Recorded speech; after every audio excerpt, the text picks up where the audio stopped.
Hey guys, welcome to another episode of All Bass Creations Effects Tutorials, Demos, and Review.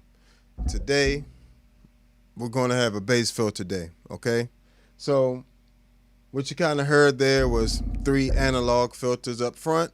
We went through the Electro Harmonics bass balls, into the MXR bass filter, into the Electro Harmonics Blurst, which is all 3 are amazing analog filters. If you're looking for simplistic filters that give you flexibility, you know, I would go with the Blurst and the MXR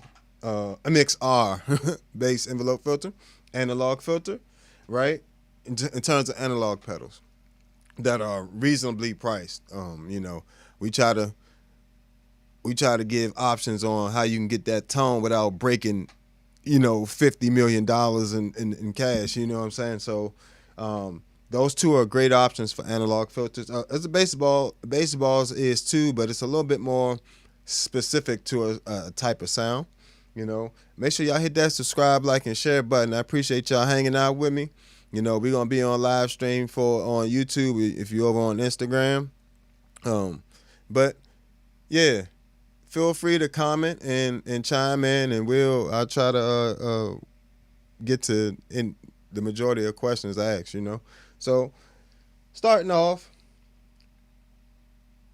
let's get rid of some of this stuff. We got a lot of stuff on here. Well, not a lot of stuff, just a few items.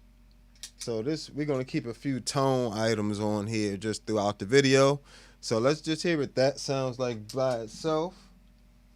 And that would be, we're going to go with the Ampeg SGT DI, with just the DI analog side of that, running into the Empress bass compressor, and then that is running into the JHS color box, into one of my personal IRs, which we will be available to you all.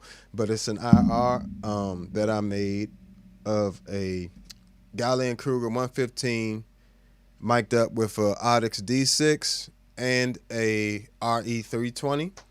So this is, well, that's the synth bass sound. But let's get back to the original sound here.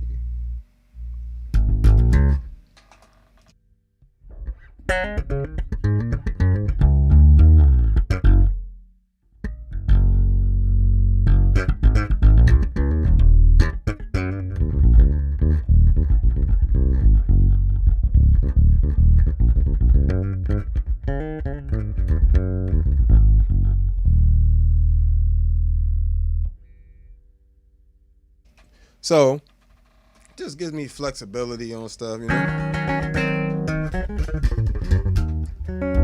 Good starting place for a good tone, you know.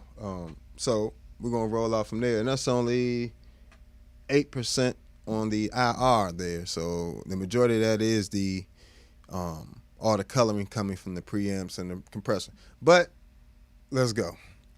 So we have the bass balls. Now, you know, most people kind of think of the bass balls as like that sound from Pony by Genuine, but you know, that's the best way to kind of describe it. If you listen to that bass, you know, that's one of the more famous examples of it. I'm not even sure if that's it, but it's pretty much just it's two filters interacting with each other, you know, so you get this.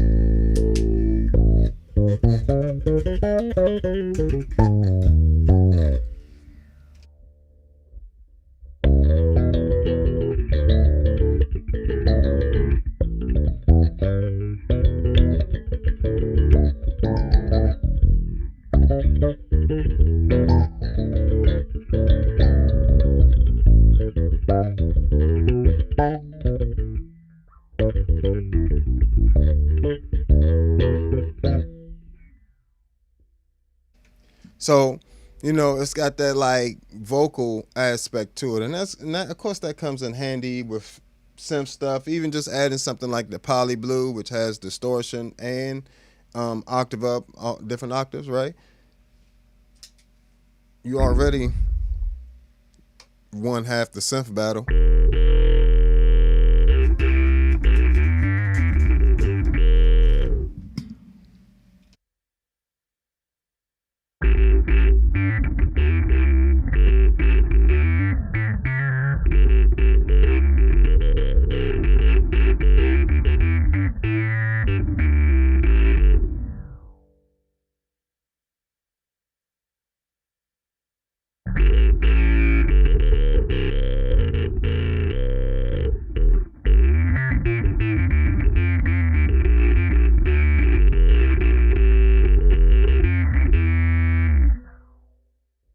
So it has that use as well, but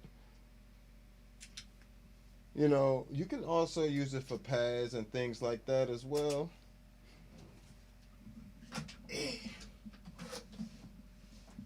Sorry about that, guys. Yickety. Meet me in there.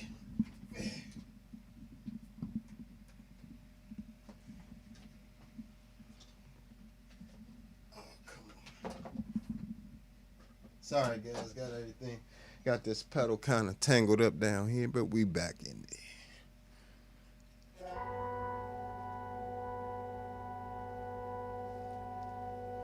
And we just need some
So of course, if you wanted just a different type of filter on your stuff, it's amazing for that as well.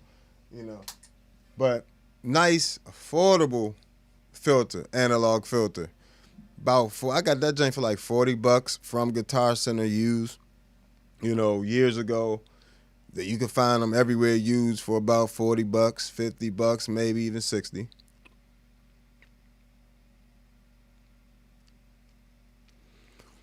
I mean, yes and no. I mean, the Muga Fuga is an amazing filter, but it's when you talk about best, you got to take into more to consideration than just the one or two sounds that the filter is going to make. Of course, that's a versatile filter, but it's not going to give you every single filter sound in the world. So, you know, I would say, and you got to consider the price of it. Factoring in the price of it, you could have literally all three of these um, filters here and still be under that price. And you had three analog filters that pretty much can all cover the same things that will. The Blurst is really warm. It's a really warm filter. And these days, on the Zoom stuff, I know, of course, it's not going to be the analog counterpart of it, but it definitely, you know, it definitely, by the time everything gets processed and done, spending $700-800 for one filter kind of, by the time, if you know how music is processed and done these days, this is the reason why not too many people have them um, on their pedal boards. You know what I'm saying? It's a reason why. One, they take up too much space. So like space is a factor with filters or any pedal.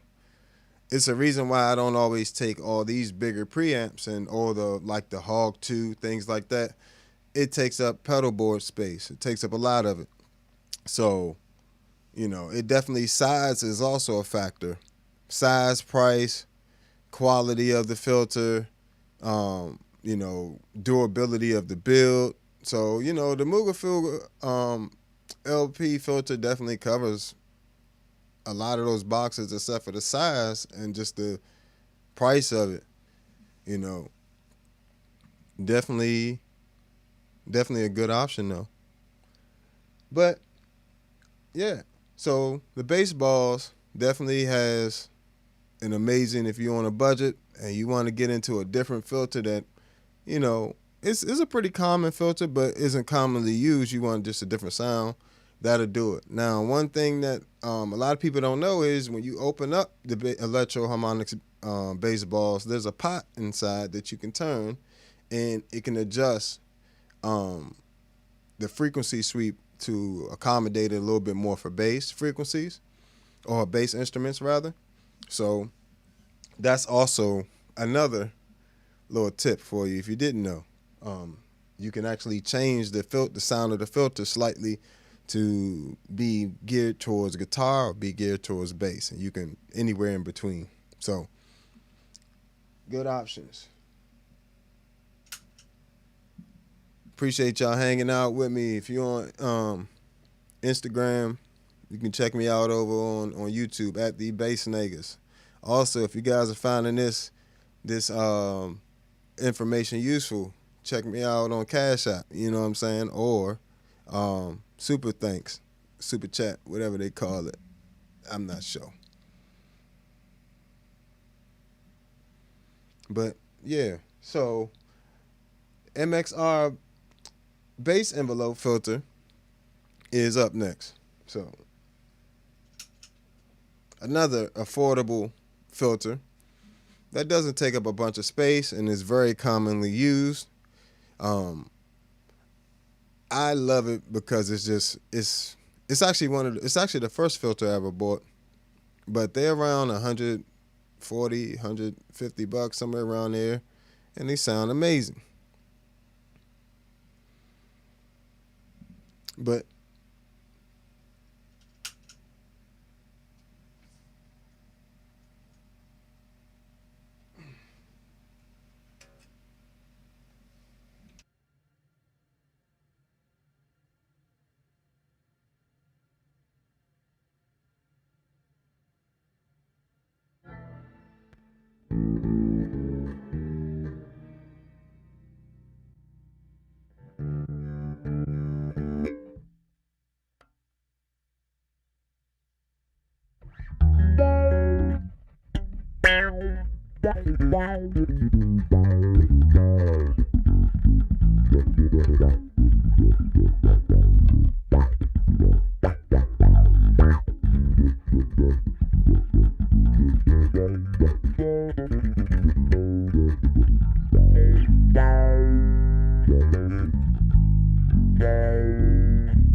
Yeah, the MF 101 pedal is definitely the one I was talking about. Yeah, that's definitely, they still got those used going for $600, $700 sometimes. Depending on where you're looking.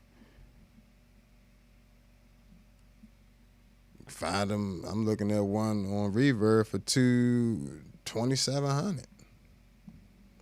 See, I would suggest guys not spending this much on one filter.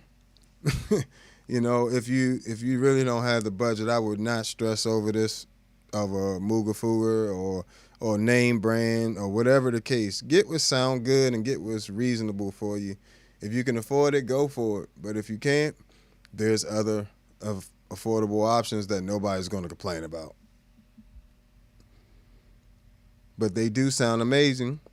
And, I know a bunch of people that got them, but I don't know nobody that carry them on a pedal board.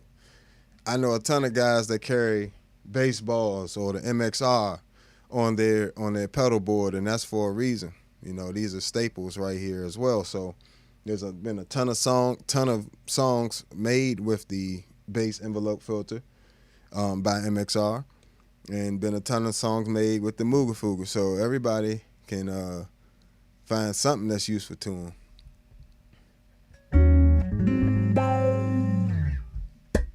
So again, this is another very versatile sound. It doesn't really sound like it. It sounds like that's primarily the sound you get, but you can, of course, you can bump up that resonance, really get aggressive with it, or you can bring down that the decay. The decay I kind of look at as like the bottom part of the filter.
So the way I kind of look at this pedal, what's going on over on Twitch?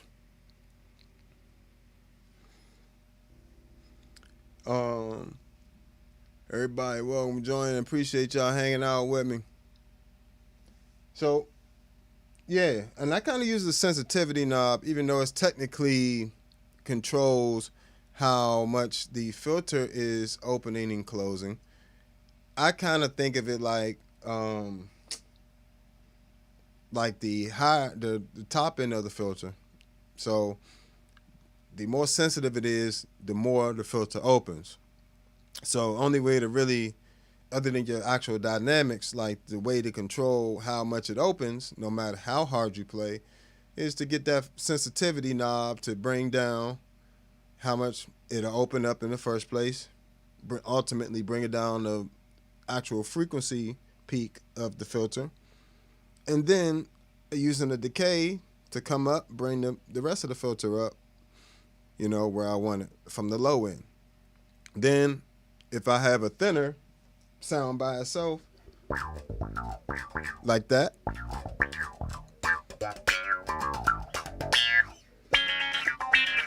which can be great for like funk guitar type stuff when you want to do that type of lines.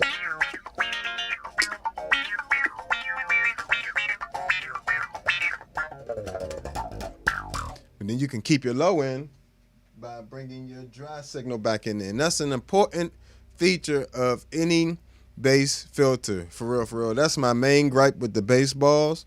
And, I wish they would just do like an update of like a Bass Balls 2 with the actual mix knob in there, or a wet dry something in there, so I can keep my actual dry signal in there, because that's very important.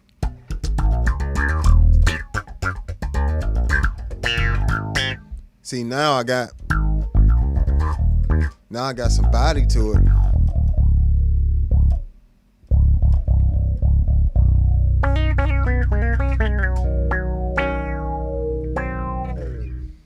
Compared to running it by itself, the effect signal by itself is just not catching it. So this is a way to keep your bottom end on your sound as well. So that's your MXR filter, right? And we'll revisit these in different ways, because just like the other one, let me just do that real quick. While we're here, of course you can use it with the octave pedals and get different sounds. So if you wanted to do like more pad type sounds, you can do just the effect, the wet signal on there. Use that sensitivity knob to control the high end of it.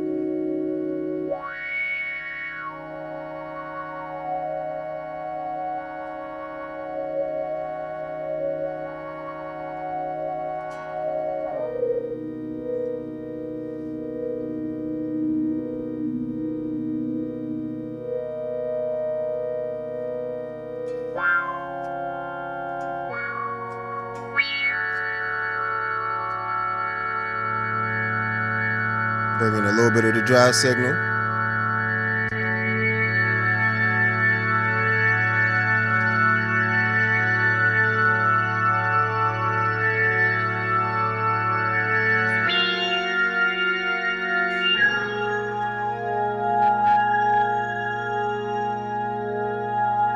Bring that resonance down. Keep it more warmer sound to it.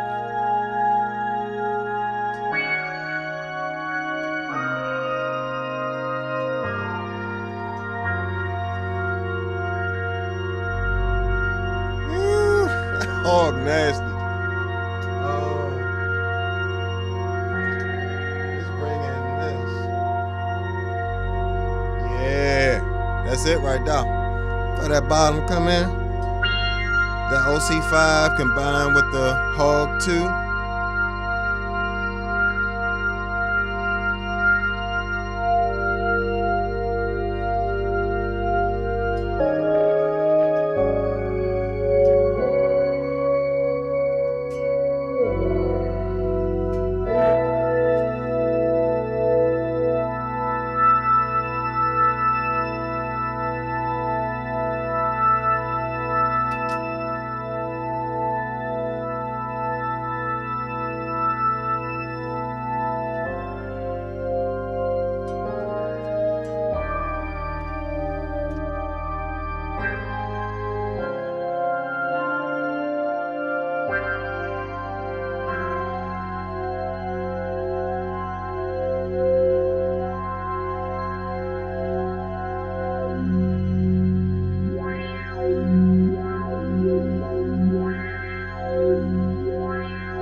So, of course, that's an option. Of course, synth bass is always an option. Synth bass is always an option. Love synth bass.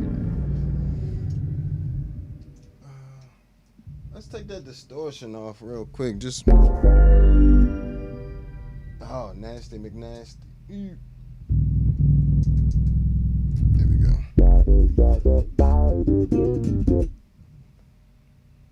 Set that up a little better.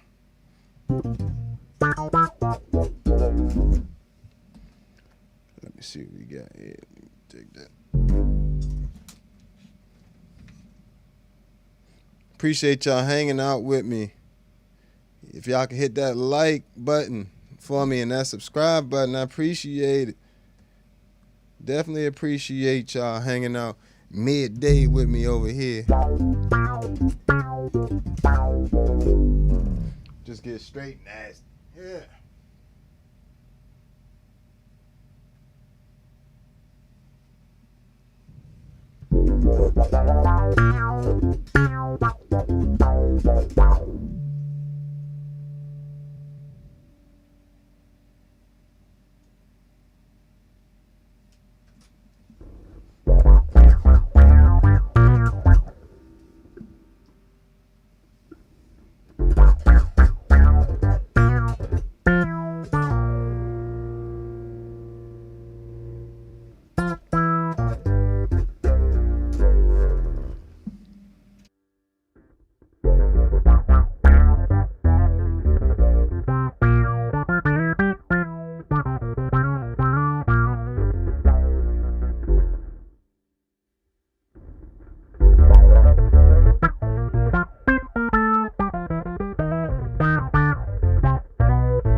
So, while we already got synth bass pulled up there, mind you, I like to use the octave 2 up, the 2 octaves up on the Poly Blue, and I kind of use that like it's almost like got a nice little distortion sound to it. Let me get y'all hip to that real quick. Just give me 1 second. Yeah. 1 second. Just the 2 octaves up signal. See, it's got like almost like that distortion.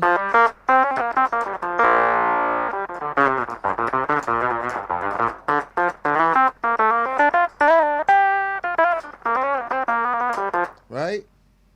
But it ain't supposed to be no distortion on that. Okay, I see what's happening. Let me see. Yeah, it still got like some distortion. Right, so you can kind of use that and the octaves down. Appreciate y'all following me over on Facebook and Twitch and Instagram. I appreciate y'all following. Appreciate y'all hanging out with me on YouTube, of course, because you guys are making it happen today. Thank y'all hanging with me. And I hope y'all getting something out of it. I appreciate that. I'm here. I'm here for it. So, yeah, but that it kind of got like I don't want to get too sidetracked on this, but it's just a little tip. If you got a Poly Blue, octave MXR Poly Blue, take that, run that into the MXR bass envelope filter. Like say you just went straight MXR, you know what I'm saying? It goes straight up MXR. You can actually do a lot with these 2 pedals. So pedal combo of the day, MXR Poly Blue and MXR bass envelope filter together, you equals pretty much a synth rig. So I'm gonna turn these off real quick, just so y'all can hear just those 2 together. Cause you get a phaser in mono mode, right?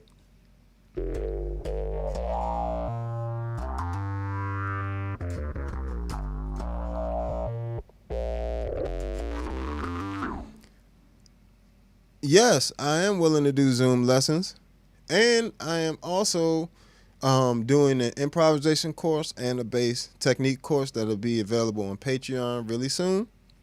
That is a great question, though. Yes. If you want to contact me, if you want to hit me on any social media, you can DM me. I would suggest Facebook or Instagram. You can DM me. Of course, the screen name's right there at the Bassnegus, Negus. It's pronounced more as an A than an E, Negus, type of thing.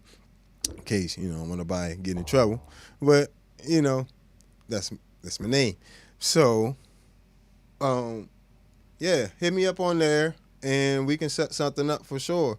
They're not free, but they're not $1 million either. And I typically do 45 minutes to an hour, depending on the schedule for the day. But I try to at least, give you 45 minutes to an hour, and spend some time making sure that you really understand whatever the topic for the day is, or whatever we working on. And I cover everything dealing with bass, electric bass rather.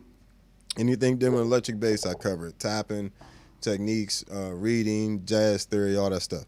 So if you guys are interested in that stuff, hit me up on Instagram in my DMs or Facebook Messenger. You can hit me there as well, but it's at the Bassnegus, and I definitely hit you back for sure. But thank you for that question. I appreciate that one. You always got to plug yourself. Whoa. Whoa. Not that way. Right? You always got to put yourself on. You got to, tell people what you're doing. Y'all just don't know everything I offer. So I appreciate you even asking. It means a lot. And give me 1 second, guys. I'm just making sure the folks on Facebook are having a good time, just like you all. Because you guys' stream is generally a little bit better, over on Twitch and Facebook, Twitch and YouTube. But all right, let's get ready to move on, because I don't want to hold you guys up. I gotta stop doing that in the mic. Let me see. Let me get it. I'm gonna put a pop filter on this thing, so y'all don't hear all that smacking and stuff in the mic. But I thank you for your patience. All right. So back to it. These two pedals together. Let's get a nice, heavier synth sound with it.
Man, you throw that on with a, let me clear my throat. Hey, so throw that on with a vibrato, nice vibrato, right?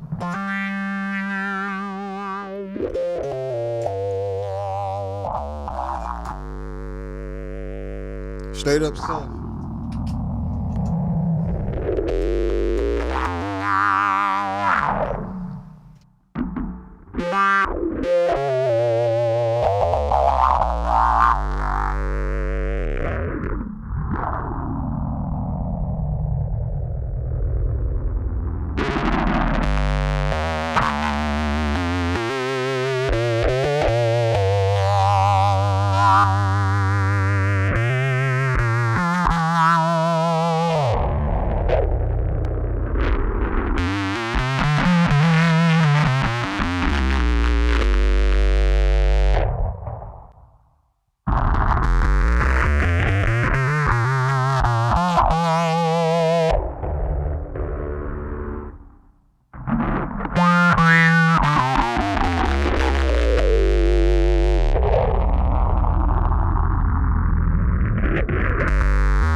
No, I'm not gonna go.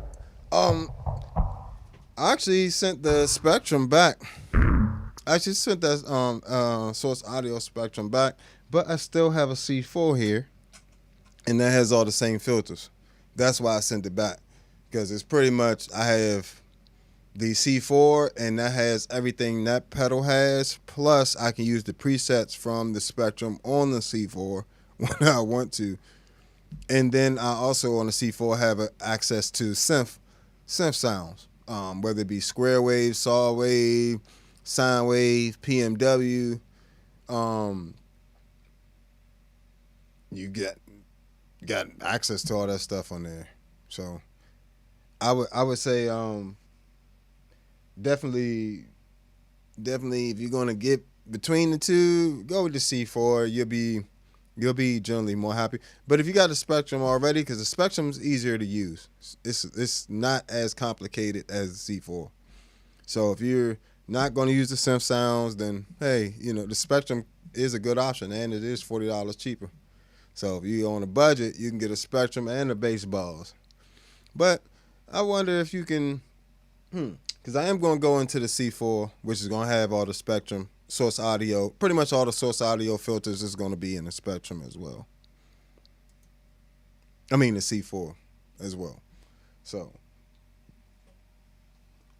trying to switch up views for y'all, so it don't be so boring watching me for hours or whatever. However long you're hanging with me.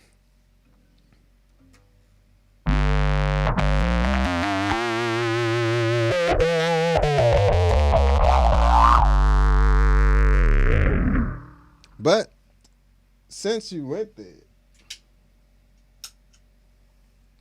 we can turn on the C4.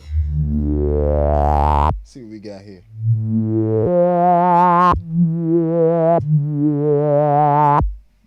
Right? So that has its own set of filters. Let me put that on here.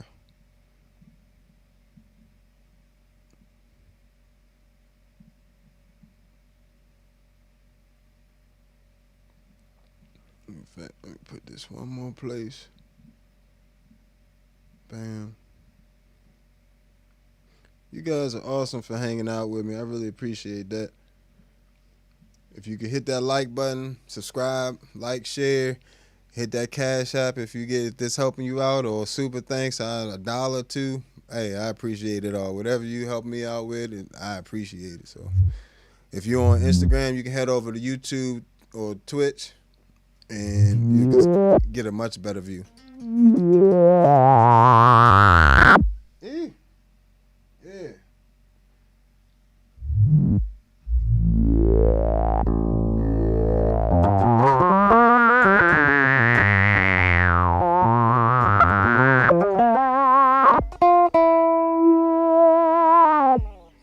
So you can get a ton of sounds out of the C4. We're gonna come back to the blurs, but because the blurs is absolutely one of my favorite filters. You talking about a great analog filter? That's it. But yeah, let me pull up this Nero app real quick. Only part I don't like about the C4 and the Source Audio pedals, I love their versatility, but you gotta do everything with the app. You can't do nothing with the pedal by itself, for real. You can do something, but you know what I'm saying? It ain't always exactly the same. You know what I'm saying? So let's go. Source Audio. See what we got on this one.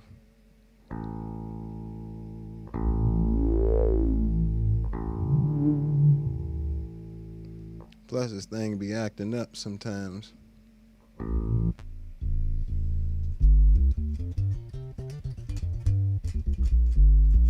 All right, so I'm actually going to turn off all these extra voices and stuff.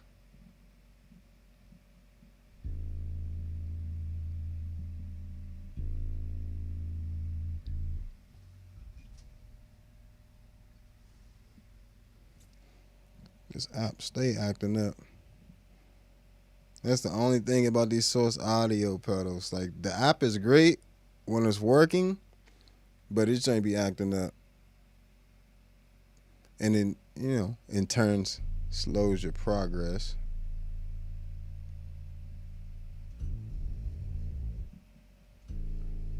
Like, now I'm simply trying to just use the distortion and it's doing all this extra stuff.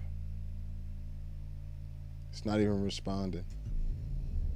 It let me change the patch.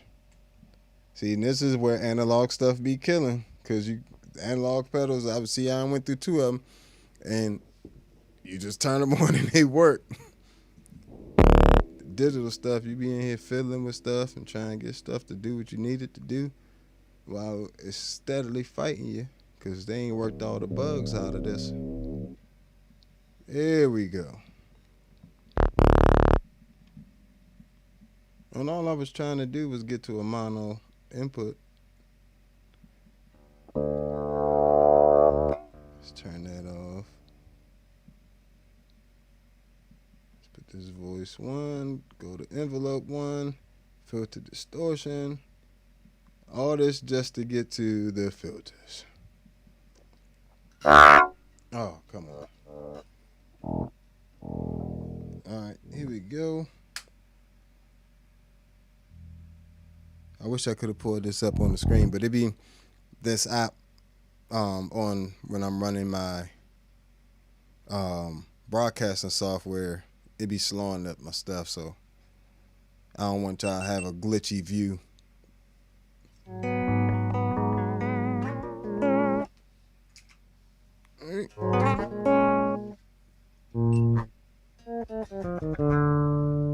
Go ahead and change the envelope too.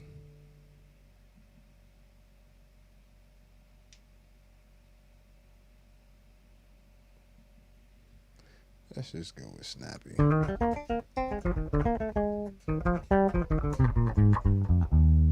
Whatever.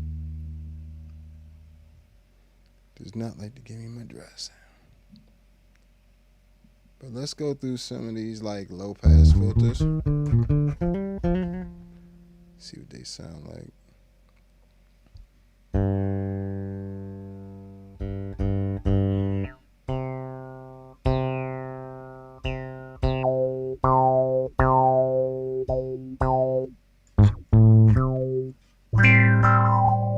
This is a 2-pole low pass filter.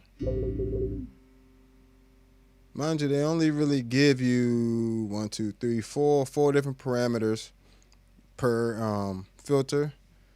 So, well, it's not 4 different. You get depth, frequency, and Q. Q is resonance.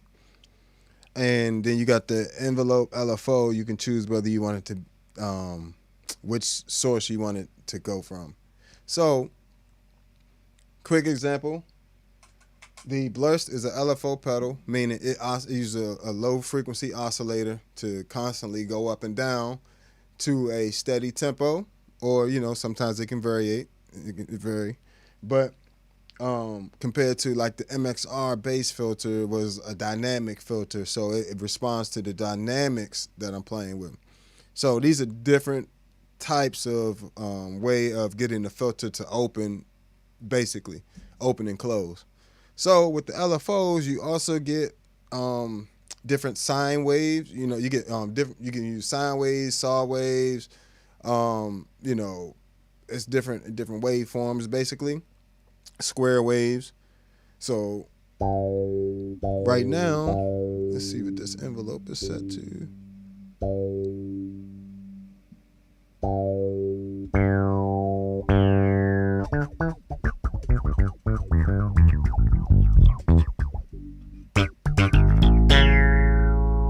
So if you want to control additional things on the C4 with the filter, you come down to the envelope section and the speed.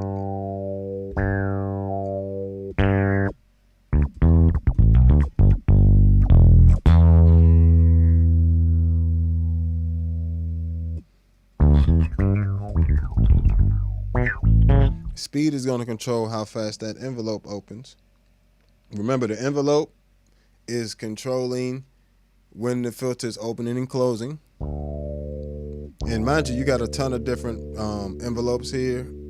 So even with the two-pole low-pass filter is very similar to the MF101 type of filter.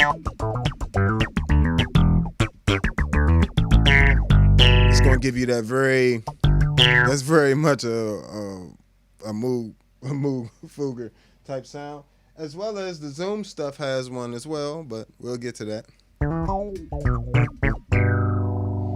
So, all right, so getting this filter to not be so, you bring that resonance down, right? See, now you got some of the bottom back.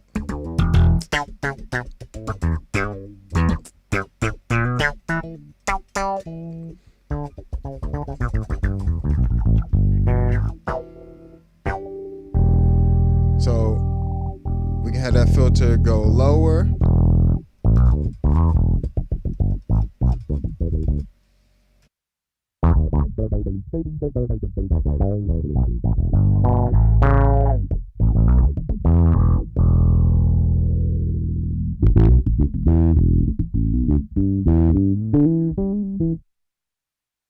Change the bottom frequency of the filter.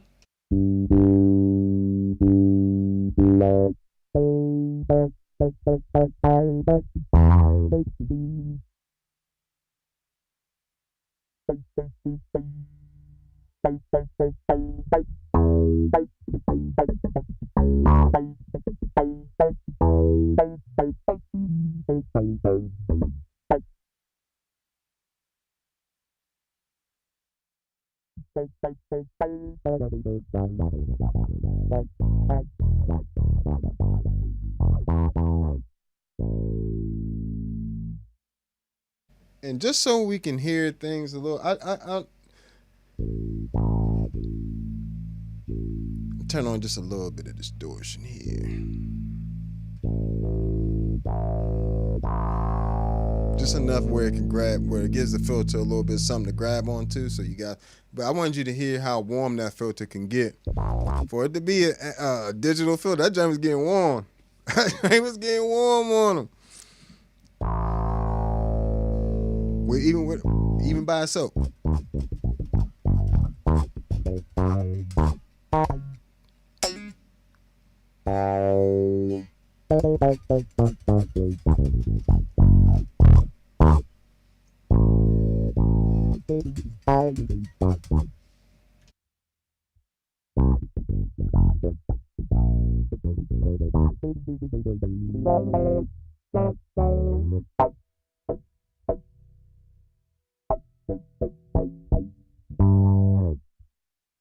So I actually have to adjust the gate on the envelope.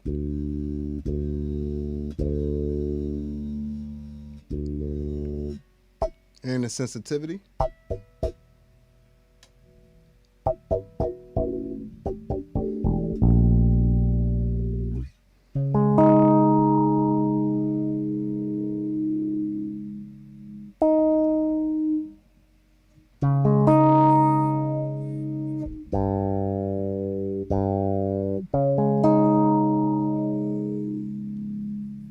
So the speed definitely is controlling that, how fast it's opening and closing. Sensitivity, of course, is how loud you have to play to trigger it. And the gate, of course, is like a noise gate or just a gate in general. If it don't reach this threshold, it's not going to trigger the filter. And that's also because those envelopes on the source audio pedals are also linked to the synth part envelope as well. So the synth envelope and the filter envelope work together. Or you can have them running two different ones. You know, you can have two different processing powers with this thing. You can have two different distortion and a filter, and then another distortion and filter and they run together. So tons of options with this pedal. I'm not gonna be able to go through all the filter options with this, but if you want the most flexible out of all of them, it's going to be the C4 or the Spectrum pedal. But it won't get you those that analog goodness. I ain't gonna lie to you. It's not gonna be the exact same, but that's a nice, the 4 pole. I'm just gonna flip through some. I'm not gonna name them all, but just know that these are all Source Audio filters that are available. I think it's like 23 of them. It's a lot of them. But I'm gonna run through. I'm gonna turn on. Just let me see. Let me turn that off. So this is the amount of. That's the distortion. Also, you get distortion and all this other stuff with this joint for two something. That's crazy. You get all that stuff in one little pedal, but you got to be willing to spend a lot of time dialing in stuff. So just dealing with that's all the distortion I'm gonna use. Let me get a little bit of dry signal in there. The rest of that's gonna be the filter, all right? So filter on and go. So this is the 4 pole.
believe it or not, we only like halfway through this list.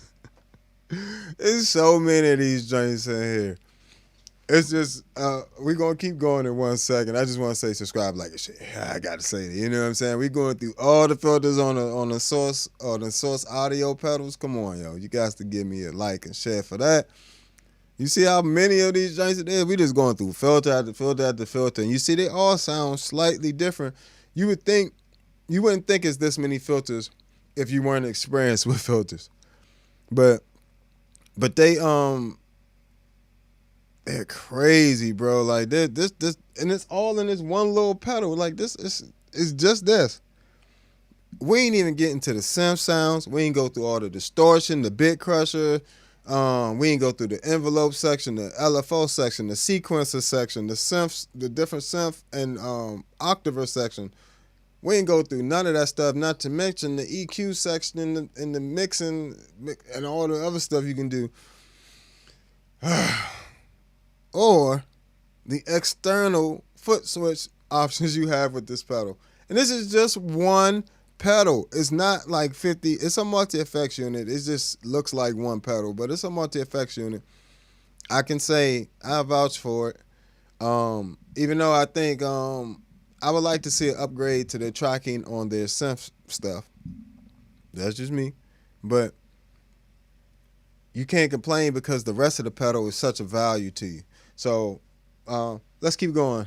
So far we're 1, 2, 3, 4, 5, 6, 7, 8, 9, 10, 11, 12, 13 pedals in, and we still have, filters in. We still have 1, 2, 3, 4, 5, 6, 7, 8, 9, 10, 11, 12, 13, 14, 15, 16, 17, 18, 19. They didn't say it was this many. Hold up. 1, 2, 3, 4, 5, 6, 7, 8, 9, 10, 11, 12, 13, 14, 15, 16, 17. They say 17. There's a lot of filters. We already went through a rack of them. Let's keep going.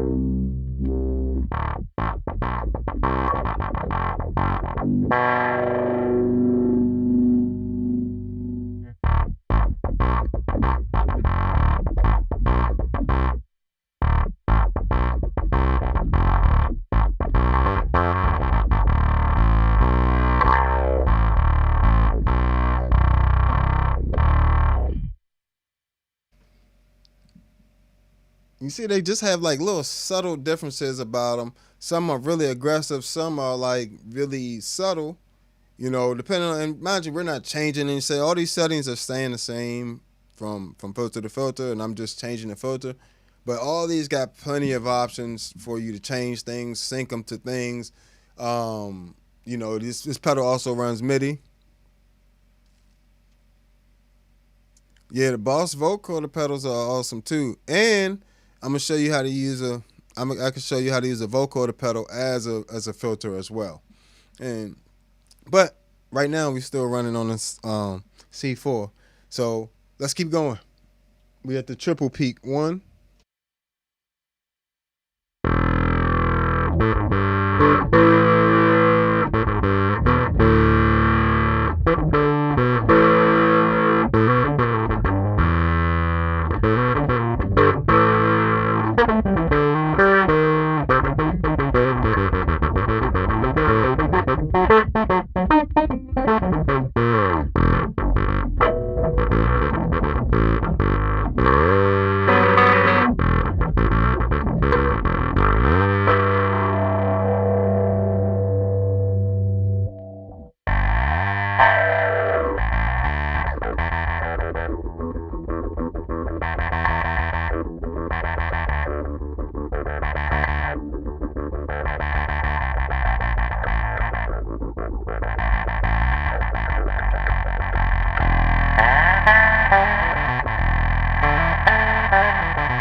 In the filter section on this pedal, they also have a few phasers and things like that. So we're gonna go through those too. So we're gonna go through a few of those. This is a 2-stage phaser, and then we do a 3-phase stager, and then a 1-phase stager. 1-stage phaser. Oh, that was crazy. Yes, that is a color box, and we running through it. I love the color box. Definitely one of my favorite preamp pedals at the moment. So as well as I'm gonna have all my color box settings and all my other preamp settings from all my amps available on the Tone X1. Also, all my cabinets and rigs, you'll be able to mix and match them on Tone X1 as well, because I'm gonna have like the IR you're hearing now is a Gallian Kruger 115 mic'd up with an Audix D6 and a Electro Voice RE320. So all these different tools are going to be available to you guys from me in different packs. So you'll have packs for Tone X1 as well as the Zoom pedals. You'll have all my presets for those, 20 presets each. My presets for the C4, all that good stuff. So we got plenty of stuff coming out. Make sure you subscribe, like, and share. I appreciate y'all hanging out with me on all the different platforms. Make sure this stream keeping up with y'all. Okay, we in there. All right, looking good. Seriously, thank y'all for hanging out with me. I really do appreciate y'all. Let's keep going. We're on the phaser. We almost there. And all this is in the C4. This is crazy. We ain't go through the distortions or none of that stuff. We just go through just the filters. That's wild.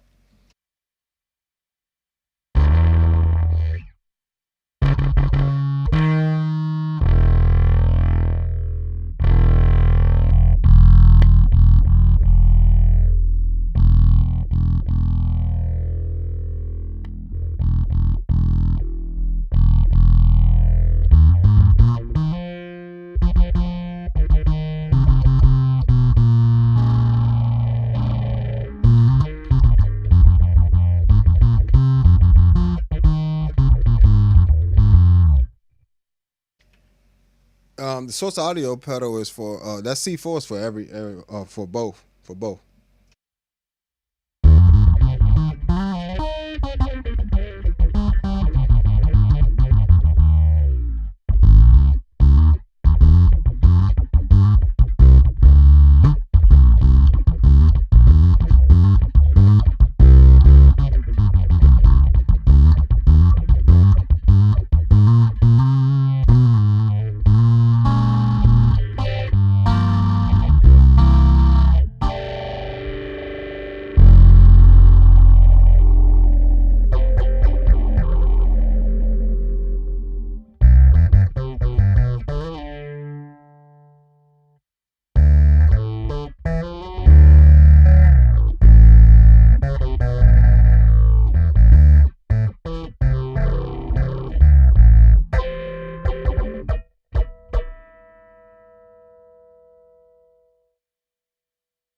So that's the Phasers high pass filter. Meaning it's only gonna let the highs pass, right?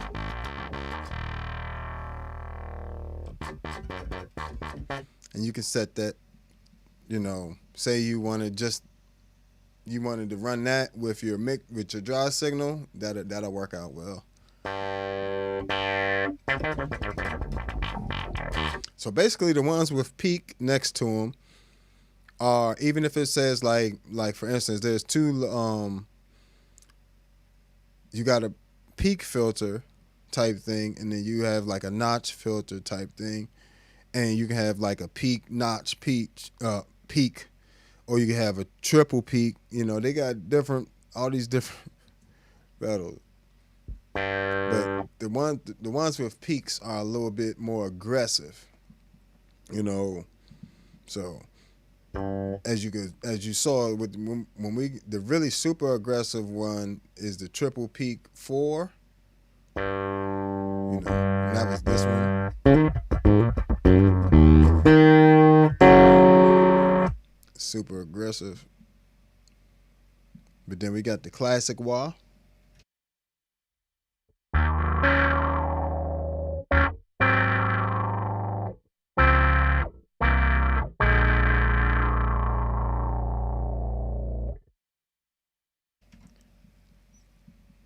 Yeah, the ultra wave could be cool if you wanted one. If you need all that flexibility with a distortion pedal, then sure, the ultra wave, it definitely is going to be a super resource. But if you want a little bit of everything, get the C4. You know what I'm saying? That would be my recommendation. If you want a little bit of everything, or you can try them both out and see which one you like more. The C4 is definitely going to be way more flexible for you, though. It'll give you octavers and everything else in there, too. So, and as you can see, it has no shortage of filters. Double peak.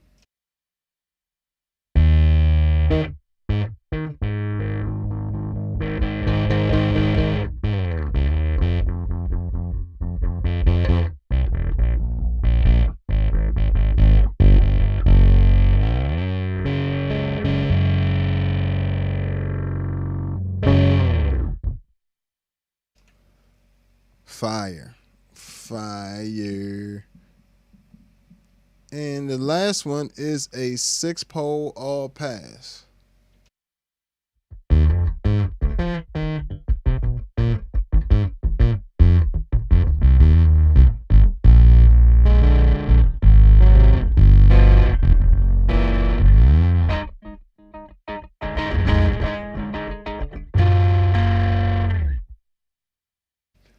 So we finally made it through all of the filters on the C4, which is the same filters that's on the Spectrum, same parameters and everything. So check them out.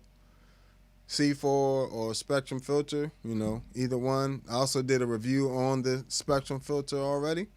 Did I do the C4? I believe I did the C4 as well. Did I do the C4? Yes, I did do the C4. I did.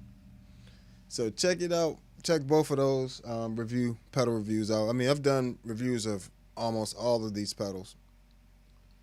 I'm trying to think, is there anyone I haven't done a review of yet? I did the Atlas compressor too. Yep. Wow.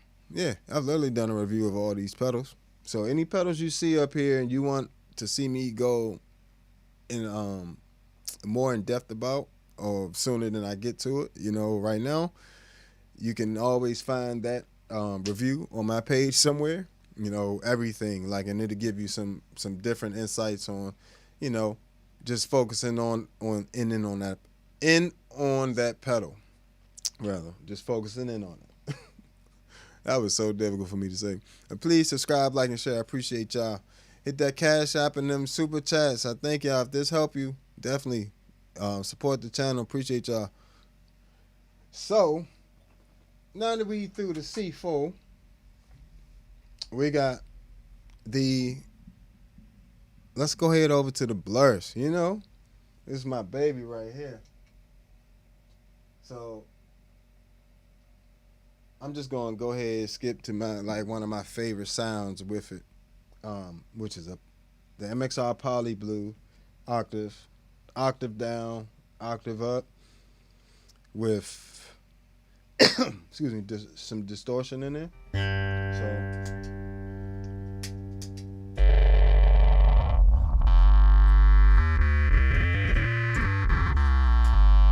So basically, this is a very destructive sound. Let me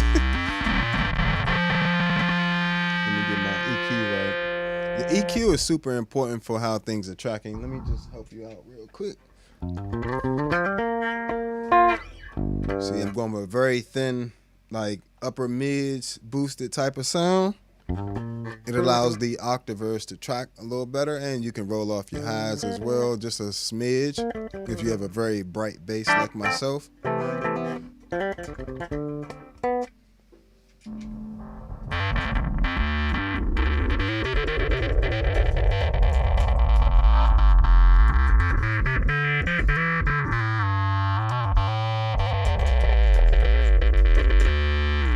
So gives you options there. But we're going to take that, run that into the blurs.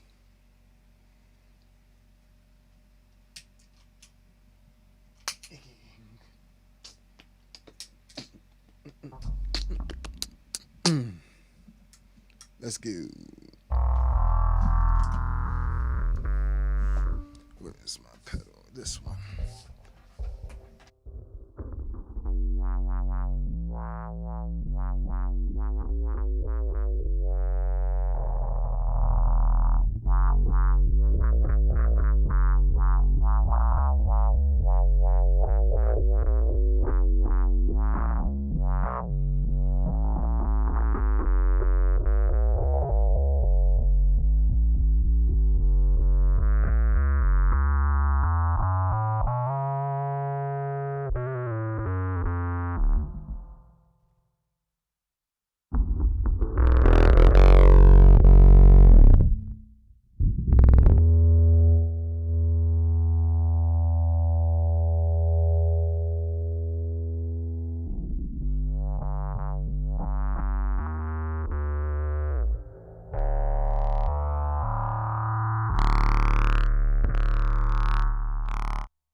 So you can get a very nice, warm synth sound with the MXR Poly Blue running into the blurs, you know what I'm saying? And then however you want to compress and filter and compress and EQ that, you know, but, you know, that's just a fire sound. It's just,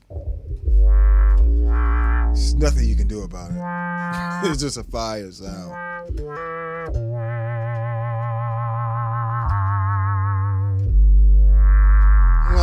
That's so nasty. When you throw that IR on there, the IR just add a little kick to that bottom for you, right?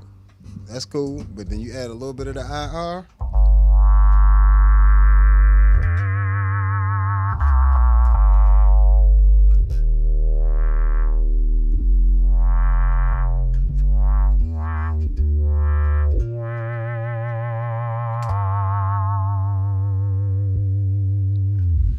Nice and warm and just glows for you. Just put a smile on your face. I just make it smile, make it warm. But yeah, that's the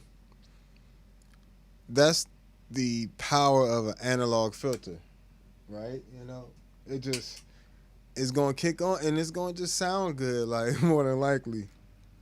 Like here's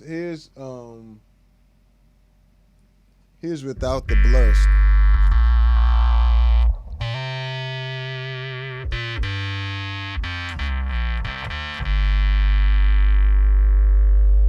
Still a fire bass sound, you know, still a fire synth sound. It's just not. It just that blurs takes it to the next level. Like, and then you could do things like this.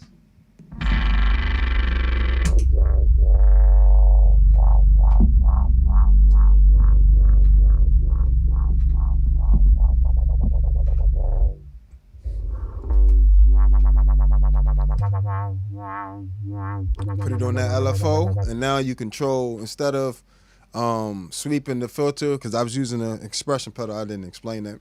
I'm using an external expression pedal to control the filter, just like a standard wah-wah pedal. But now I switched it to where the foot pedal is controlling the rate. So now when I go heel down, it's a slow rate, right? But then as I tilt forward, so now you can get that nice dub step type thing.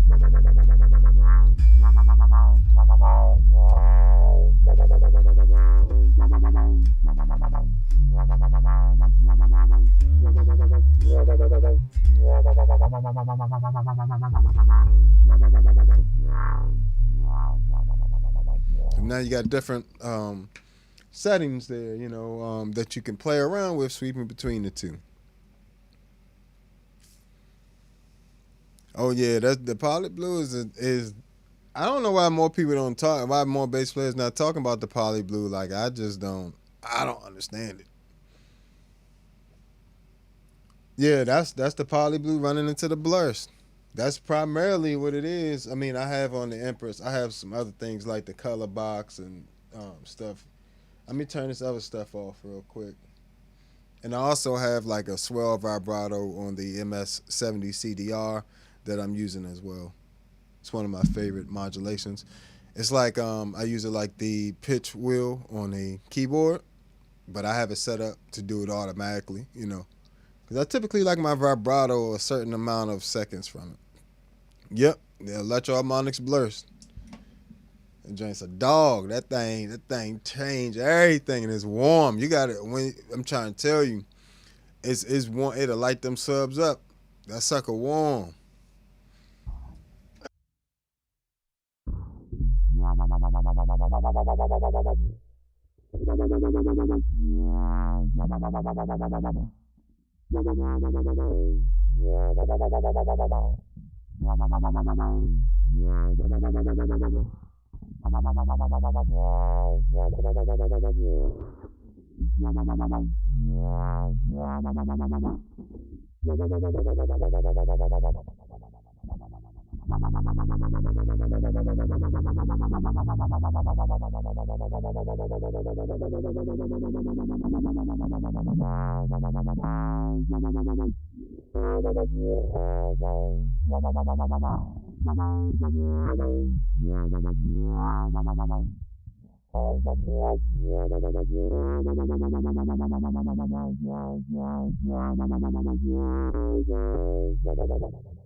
Mind you, that is literally with the blend knob on 100% wet.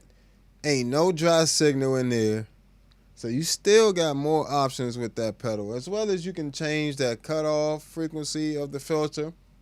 You can put more resonance. I just got the resonance knob around 12, and the blend all the way up to 100%. And the speed knob still controls how fast it goes on the top end. So up there, but down there it doesn't have as much effect. But and then you have the range knob definitely helps with when you got it sweeping like this with the LFO. So you can sync this up to match different things. It doesn't have MIDI, but you can run into the expression input and do some things with that for sure. But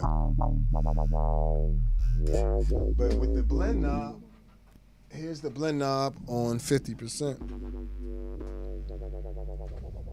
Change the volume. It's a loud pedal too. I'm keeping the volume down on it, but this pedal definitely is a louder pedal.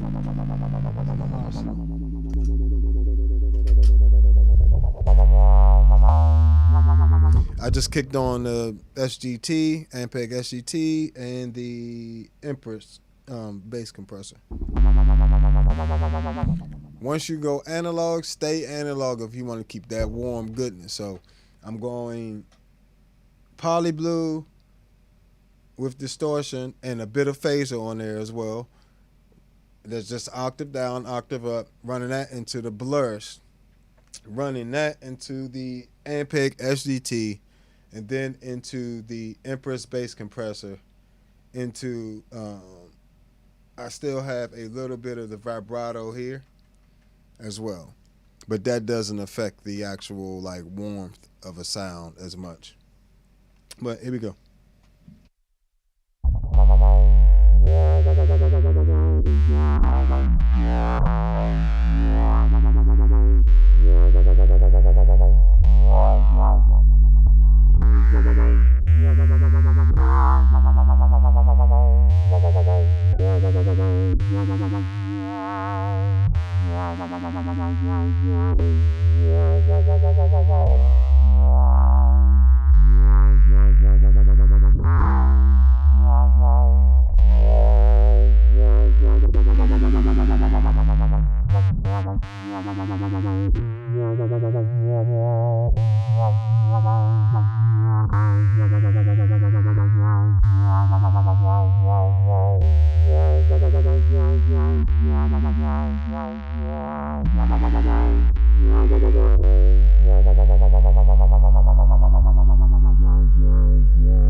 So it makes your sound much more expressive with a nice, beautiful filter on it. Especially a beautiful analog filter that you can really have a lot of expressive control over, like a electro-harmonics blurs with a built-in LFO, low frequency oscillator. And you can also change the shape of that oscillator of the LFO as well. So you don't have to have that saw 100% blend. You don't have to have the regular saw wave. You can have an up saw wave and then it'll just drop off, so more like a triangle.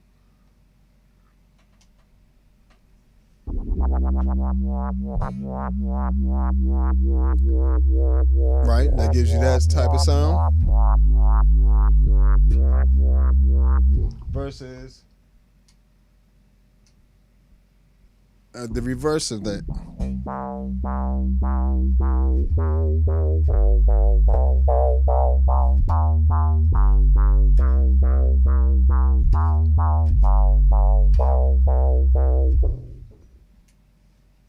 Here's with the regular saw wave.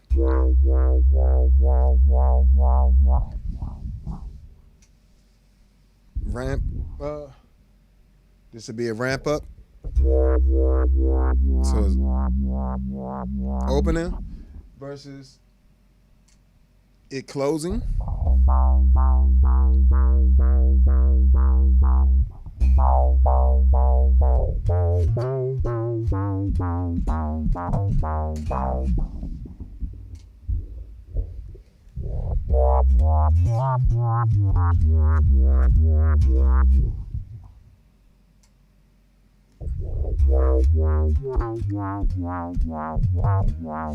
See, that's much more of a wah-wah type sound. So you, depending on the waveform you choose, you also have different rhythmic values there. You get a dotted eighth, a quarter note, and triplets, eighth note triplets there.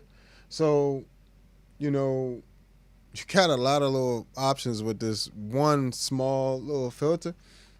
And I would recommend that one as like the best middle ground between all the filters. If you need an analog filter and you don't know what to do, you're not super familiar with them. If you get a blurst, you're not gonna get rid of it. You're not. I actually got it because it sounds similar. It sounds similar to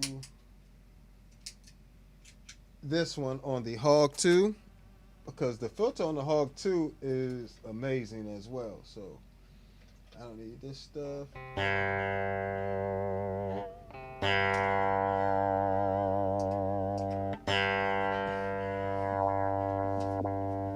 Yeah, let's get a little bit of that in our life.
So I pretty much wanted that sound in a standalone pedal, and I'm so glad that they kind of.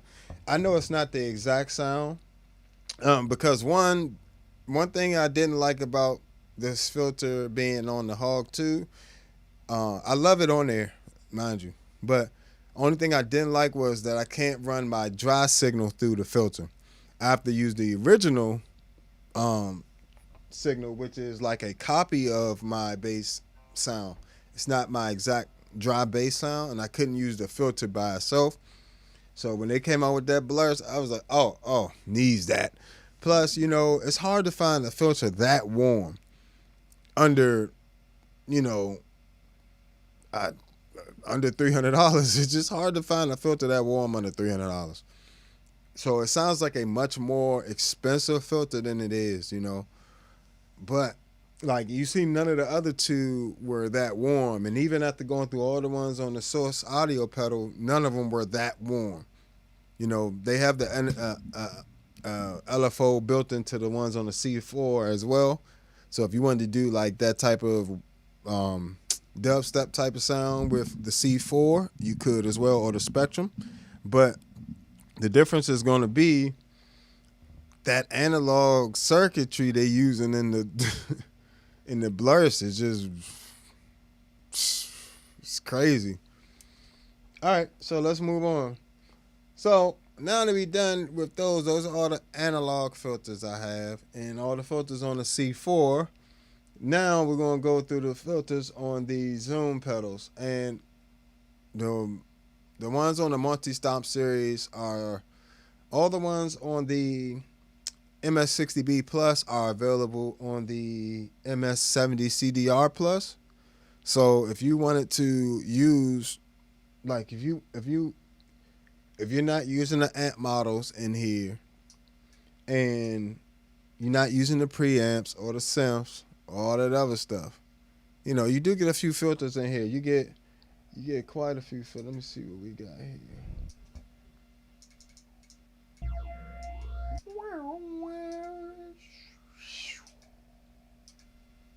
Appreciate y'all hanging with me. Make sure y'all subscribe, like, and share, man. Make sure y'all You know what I'm saying? Follow me on here.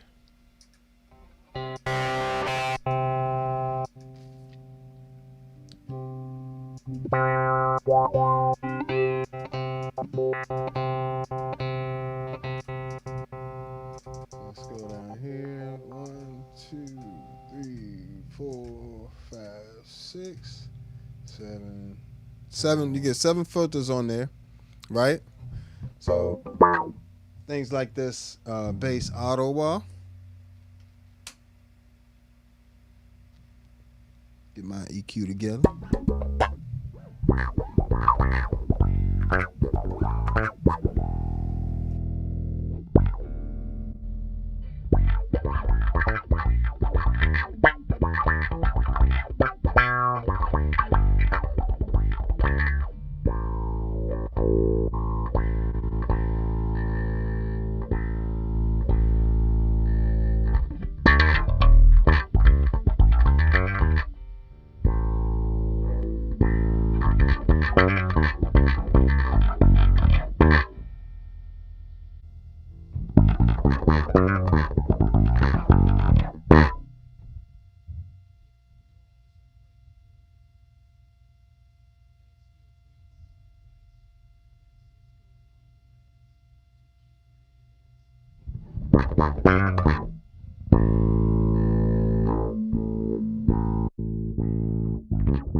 So you got that. That's the peak. That's the auto filter there. Q-tron, Z-tron filter.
Bass cry baby. Cry filter. Bass cry filter rather.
envelope generator filter.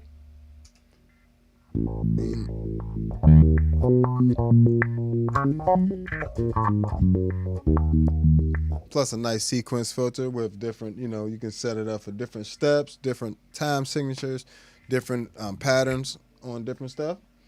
So that's all the ones available on the MS60B Plus. Right? Moving it along.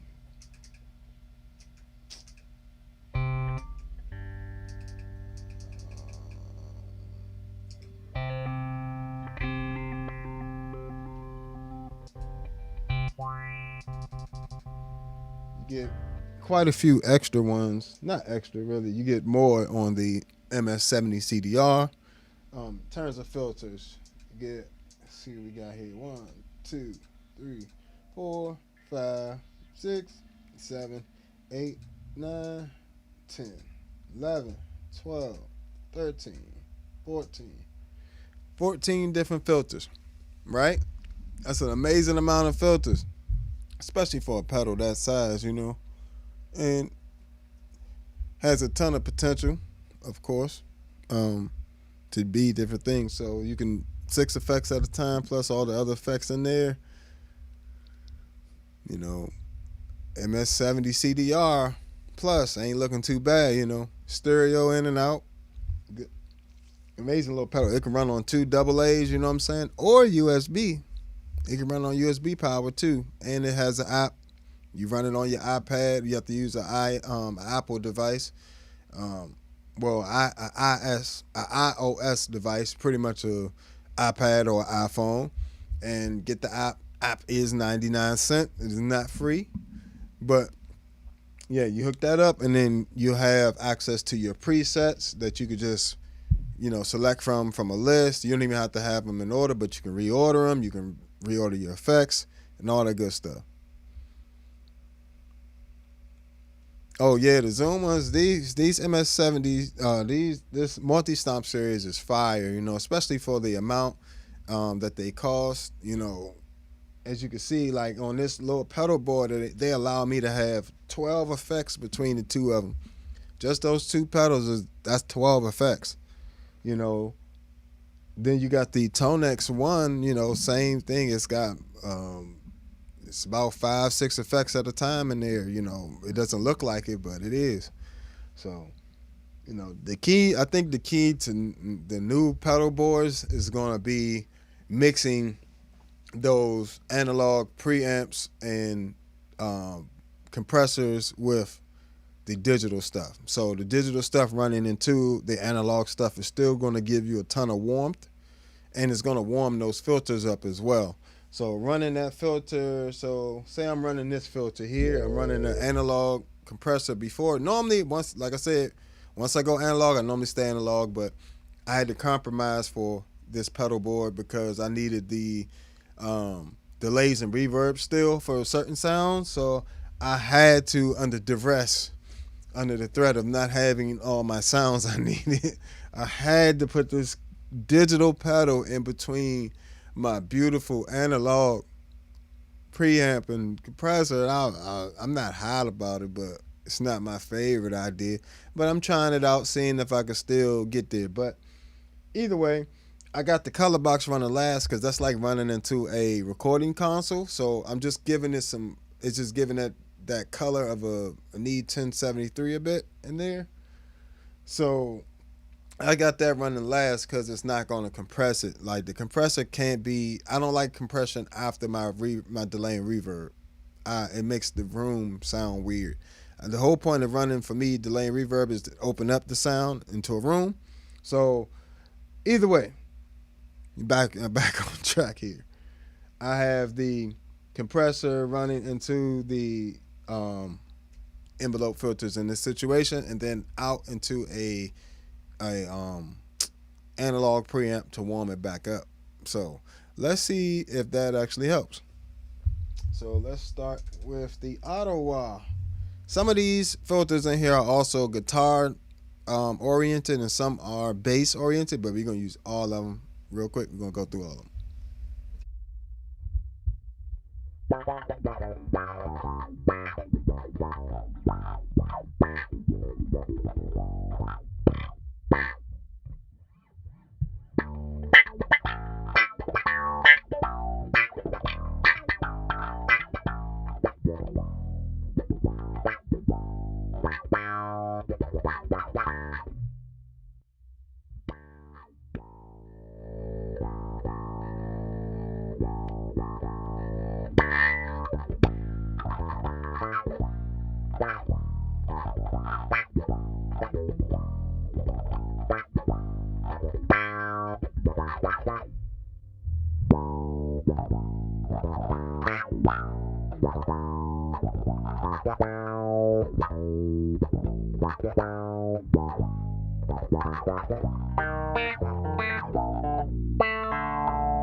My favorite, one of my favorites, well, my two favorites, this is three favorites. So I got three favorites on here. This is one of them. It's the resonance filter. It's also available on the Zoom B6, and I actually quite prefer it on Zoom B6. Has twice the sampling rate of the multi-stomp pedals, so they're running at 44.1 kilohertz, while the Zoom B6 is running at 88.2. What is it? 88.2, I think, kilohertz, something like that. So, it has twice the it can pull from twice the processing power, not processing power, but it can basically use more of the processing power to give you better sound quality on there. So that's why on the Zoom B6 sometimes you'll be limited to only 3 effects, because if you use 3 big effects, like if it's using 2 effect slots, it's using the processing power of 2 effect slots. So, and it sounds, I'm gonna use, matter of fact, so I'm gonna pull it up on here too, mine as well, and we're doing both. I'm gonna do the multi-stomp first, but I'm gonna cue this up so I can have it ready to swap over. And I use it in the form of the pedal resonance. So one advantage of having the Zoom B6 is it has an external foot switch. It has an external foot switch. So bam. All right. So I'm gonna turn that off. Bam. Just running resonance filter. Let's see if we can set them up the same real quick. So one of the differences is going to be right off the back. The one on the MS-70 CDR Plus is a dynamic filter, so you'll have a sense knob on here, so basically a sensitivity knob. And then on the Zoom B6, it's you actually have to use the pedal resonance filter. So it's the same filter, but you have to use an expression pedal to control it. So it's one of the main differences. But I'm gonna set the resonance to the same in the volume, as well as on the Zoom B6. It also gives you an option for dry. I'm gonna turn the dry signal off though. But on the B6, it gives you that all important dry signal in there. So super important.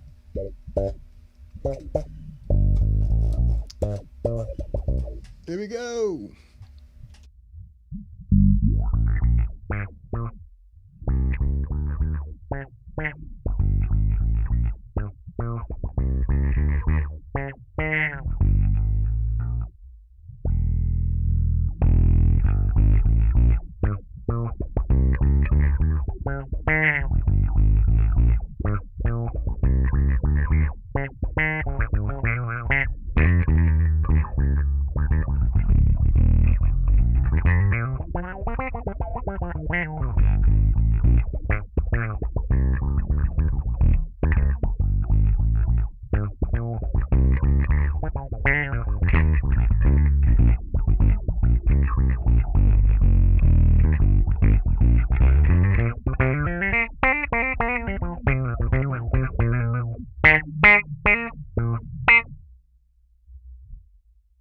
So that's the MS-70 CDR Plus, and here is the Zoom B6.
See what I'm saying about the upper, the definition and the articulation of the higher processing, sample rate. So it's like, or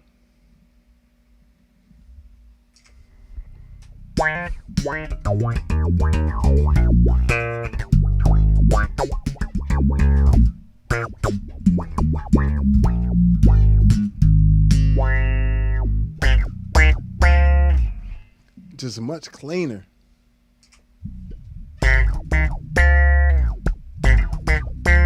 See, you wouldn't have noticed it until I played them back to back, but you can hear like the much more definition in the B6. I'm gonna flip back and forth. Let me get this mic out the way.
I would actually put this one on the Zoom B6 in the category with the blurs.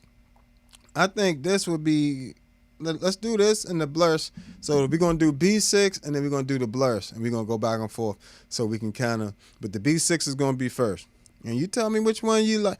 Both of them going to sound good, but you're still going, I want you to hear the difference between even a really good digital filter and an analog filter. Because this is one of my favorite ones on the Zoom, on any digital pedal. This is one of this resonance pedal sounds fire. Matter of fact, you think it's a game? Told you, you want to throw that, all you got to do is throw that,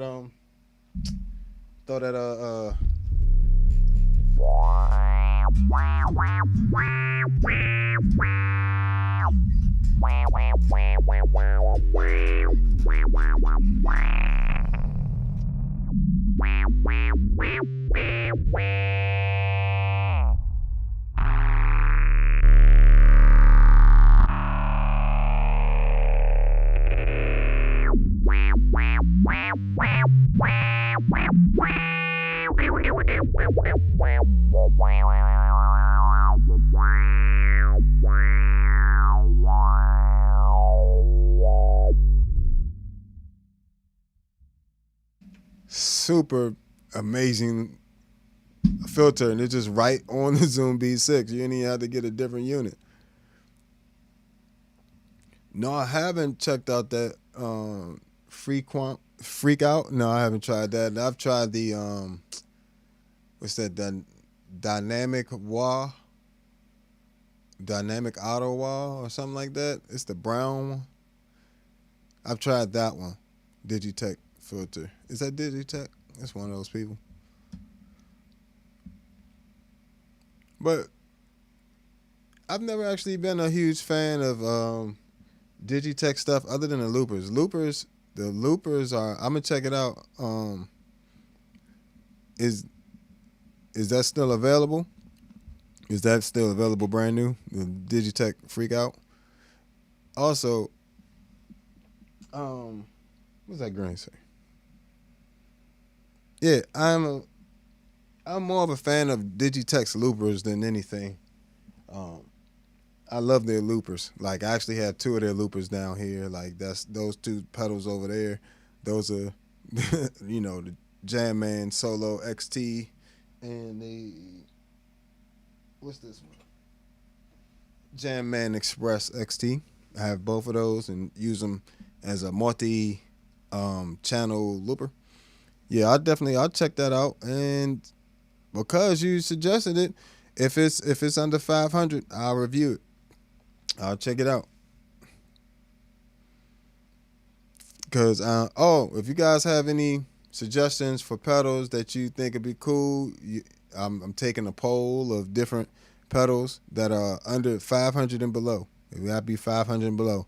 But leave it in the chat or the comment section which pedals would be your vote for that, or which pedals you think other people might like to see me review as well. So I'm going to give you guys a chance to pick what's being reviewed a little bit more too, as well as once I get this Patreon up and running, the people that's on the Patreon, I actually be able to pick a lot of my topics and a lot of things that I'm covering. And instead of, YouTube, you just kind of going to, if it's the unpaid YouTube stuff, you'll just be getting whatever topics I decide to cover and decide to release for free, versus the Patreon and the memberships is going to allow you to, not dictate necessarily, but at least have a voice in it, along with the rest of the community that decide to support me and believe in me and help me chase my dreams while everybody else just sitting back watching.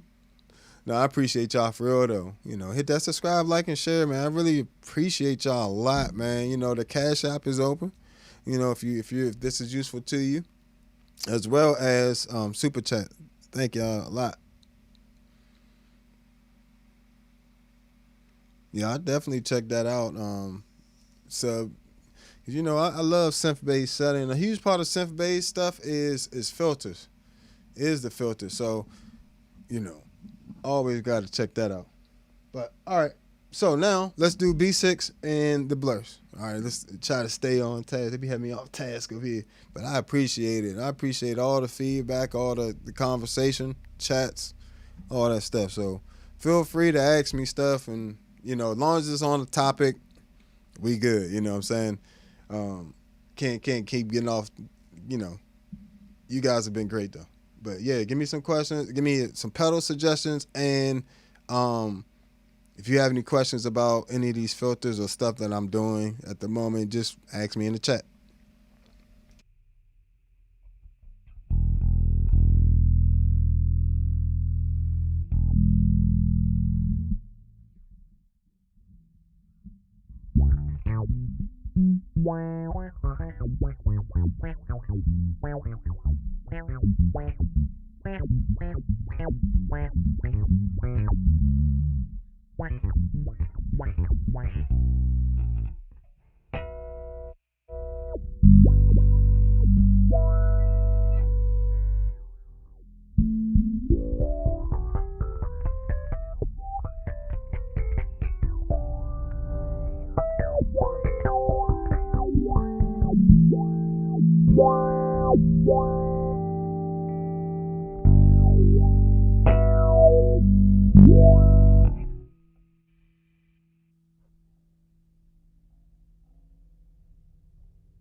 Oh no, you good, bro. You good. I appreciate you hanging out with me. Hey, ask the questions. Um, ask the questions. You've been on topic. You know what I'm saying? Like you definitely been on topic. You just been talking about different pedals and stuff. But we here. Feel free to ask questions. Hey, I like interacting with y'all. That's why I'm doing the lives instead of just doing. I was just doing premieres of videos and stuff that I had done on live stream. You know what I'm saying? But because I was trying to, I wanted to be able to interact with you guys without having to play. But this is a little, I like this a little bit better because as soon as you ask me questions, I can kind of show you while I'm playing. If you're asking questions about what I'm directly doing, I can, kind of, oh, well, let me, explain this about the filter a little bit more, things like that. But I appreciate it. Trust me. You good. Thank you, brother.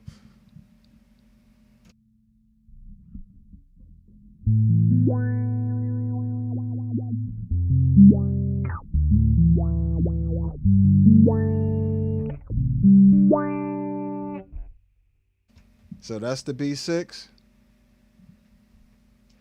Blurst.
So, as you can hear, the digital pedal has a little bit more of, I would say, sparkling top end versus the analog filter has much of a more of a warmer, rounder type of sound.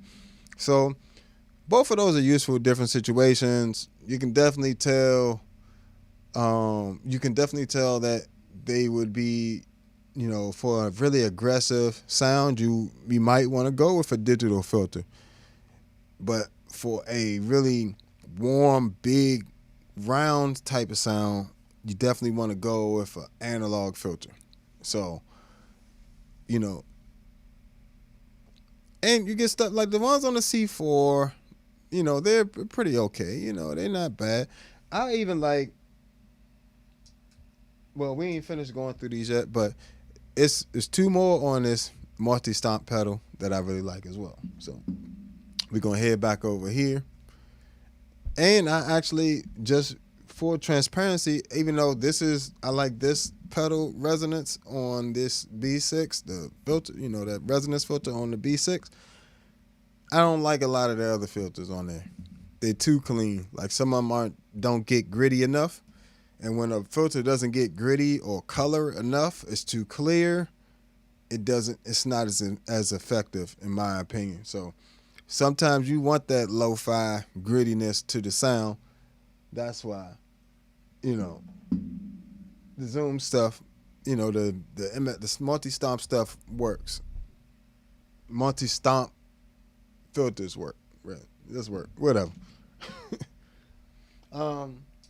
So next up, we got the auto filter on the MS-70 CDR Plus.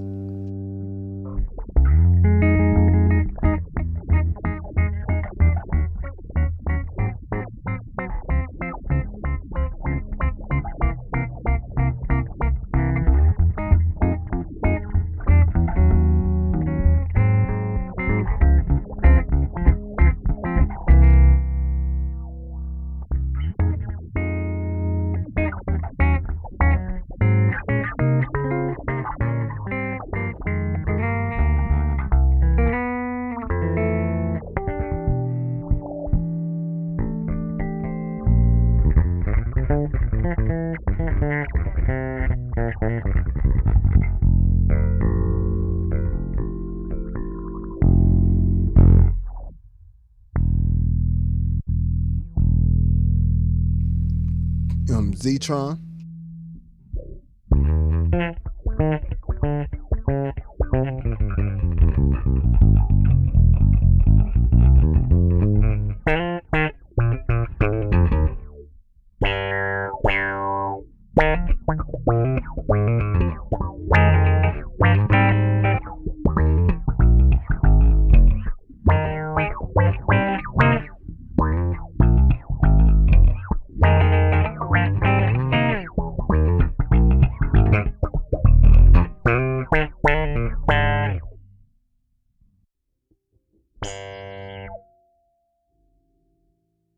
Now, this is the Z-Tron is my one of my favorites, but this one is absolutely one of my favorites on the Zoom series. It's the low pass filter.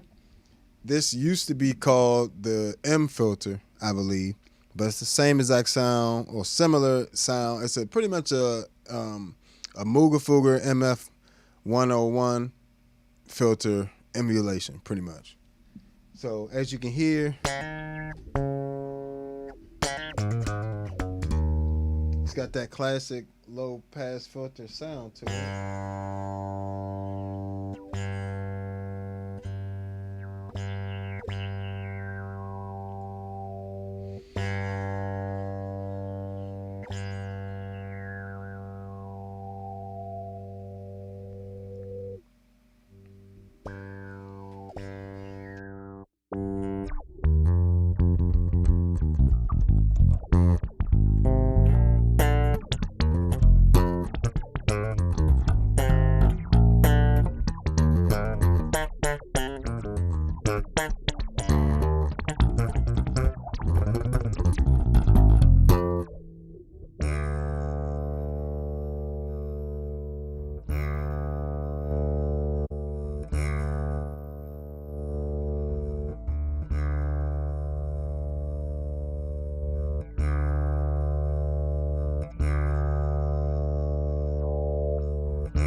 So one of my absolute favorite filters on the multi-stomp series pedals, as well as if you have an older one. Say you have an older multi-stomp pedal, you're still in luck. The MS60B Plus, MS60B Original and MS50G Original both have the M filter on them, as well as the B3. If you have a Zoom B3, and that's where I originally found this filter on my Zoom B3, which I still have, but I don't use, the M filter. Let's turn that off. Dang it.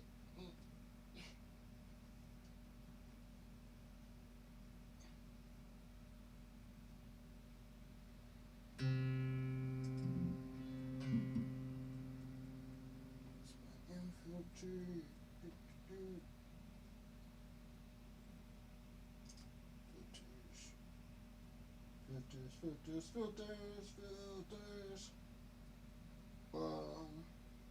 There it is.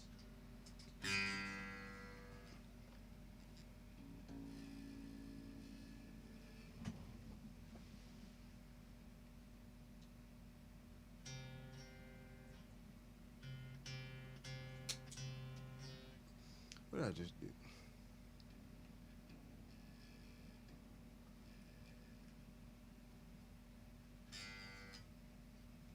Give me one second, guys. Just queuing up this thing.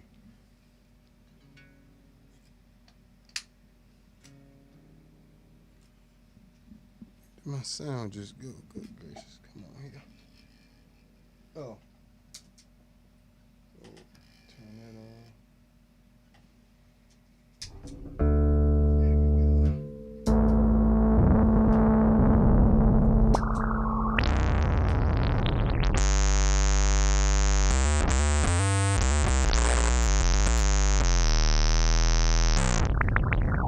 Totally worth the wait. Let's go.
So, as you can hear, they're pretty much the same exact thing. It's just a different way of setting them up.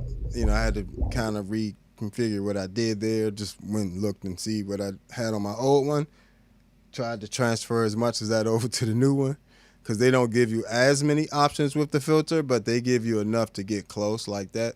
So, yeah, that's those Moog style filters on the Zoom pedals that sound amazing. I wish they'd have put that low pass filter on the Zoom B6 because it probably would have sounded really amazing on there. But for some strange reason, they didn't. All right. Let's see what else we got here. So that's the low pass filter. Bass Ottawa. Well, that's the same as the other one.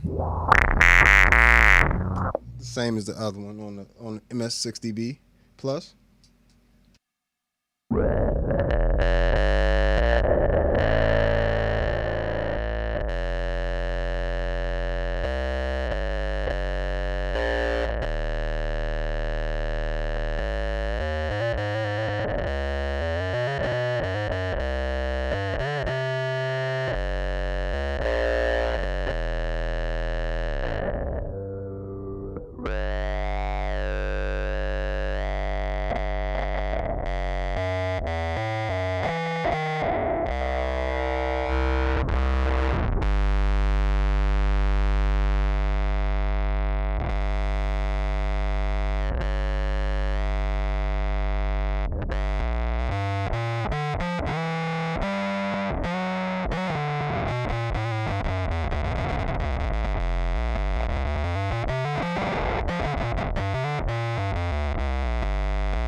So, it's a nice cry filter in there.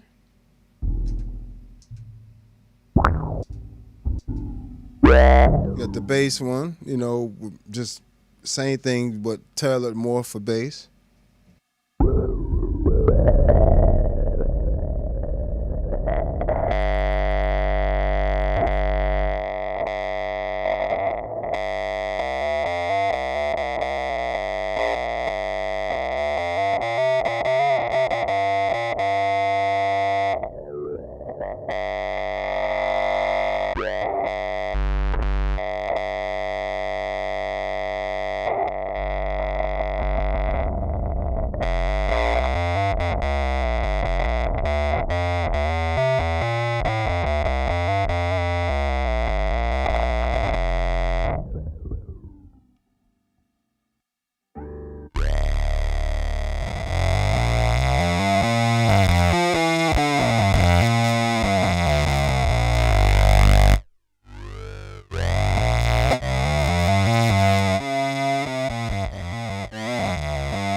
So that's the C4 synth, one of my C4 synths mixed in with it.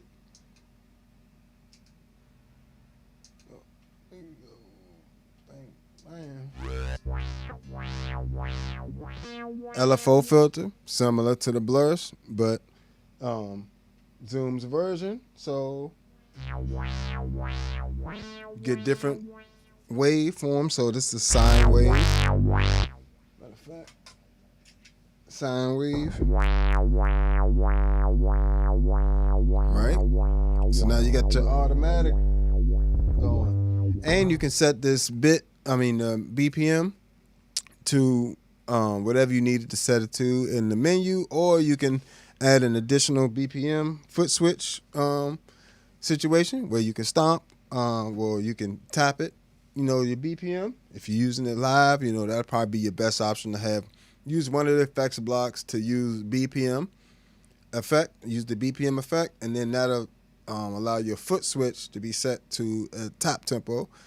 I wish they would have had the option in the menu like they used to. It's something they can update. But I wish they had that option like they used to, where I can set my foot switch if I hold it to either go to the tuner or it'll go to the tap tempo. So it's no need, it wouldn't be a need to necessarily have, something, major overhaul. That's something they can do with a firmware update. But saw wave, saw down,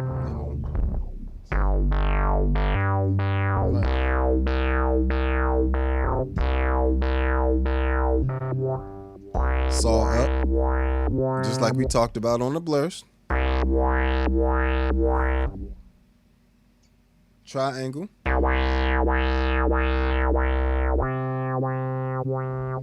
You got your sine wave, which is more of like a, instead of being like a triangle where it has like really sharp peaks, it's like a rounder top to it, like a rounder motion.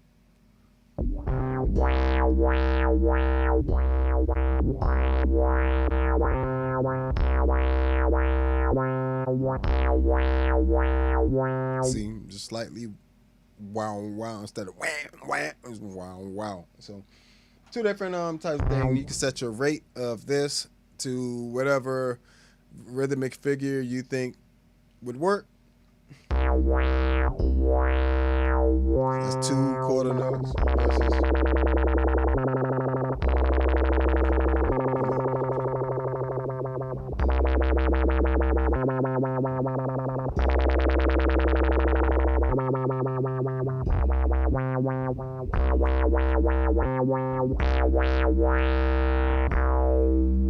so as you can see, you get a lot more rhythmic figures than you do on the electro harmonics blurs. So technically, in that aspect, it's more flexible. But let's see. I'm gonna set them both to eighth notes. No, we're setting both the quarter notes and triangle. Alright, so that's that one. Let's get this under control.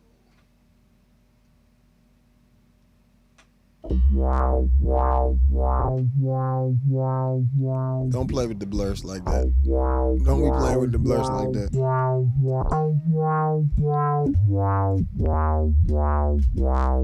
That's so warm.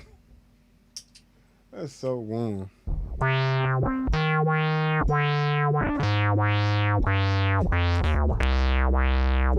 Not that you can't get something nice out of that too. That's something nice too. You know what I'm saying? So, you know, let's bring this resonance back and see if that warms it up a bit. All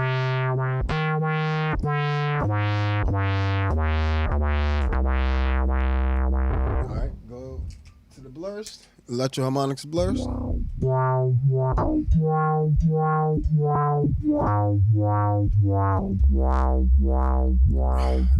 That jank. So very similar filter, very similar, just different voicing to it. Like doesn't sound the same, not as warm.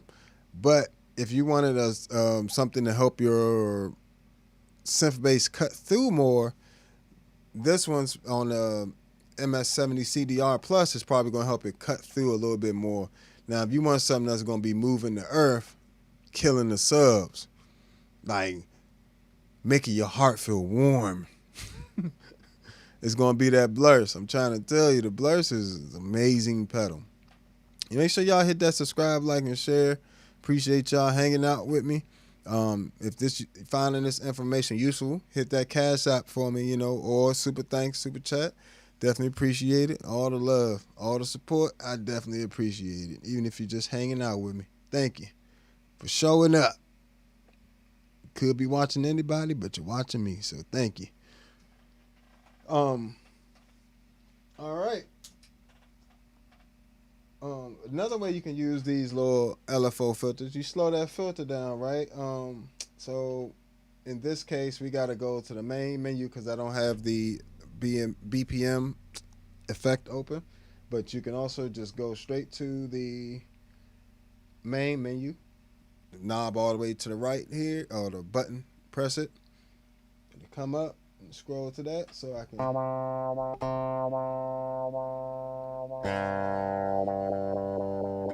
can speed it up, or I can slow it down.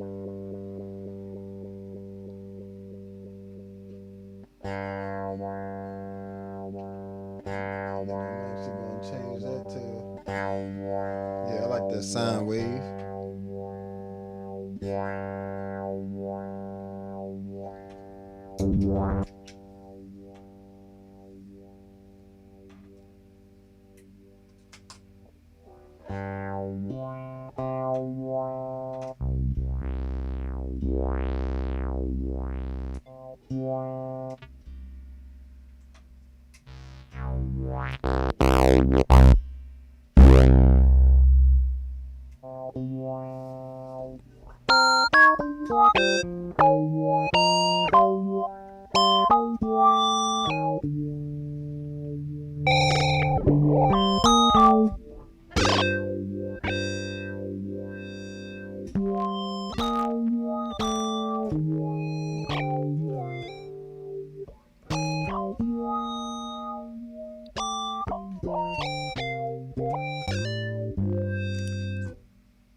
You get some really cool effects out of these. That's a nice little filter, like, you know what I'm saying? He's sleeping on that joint.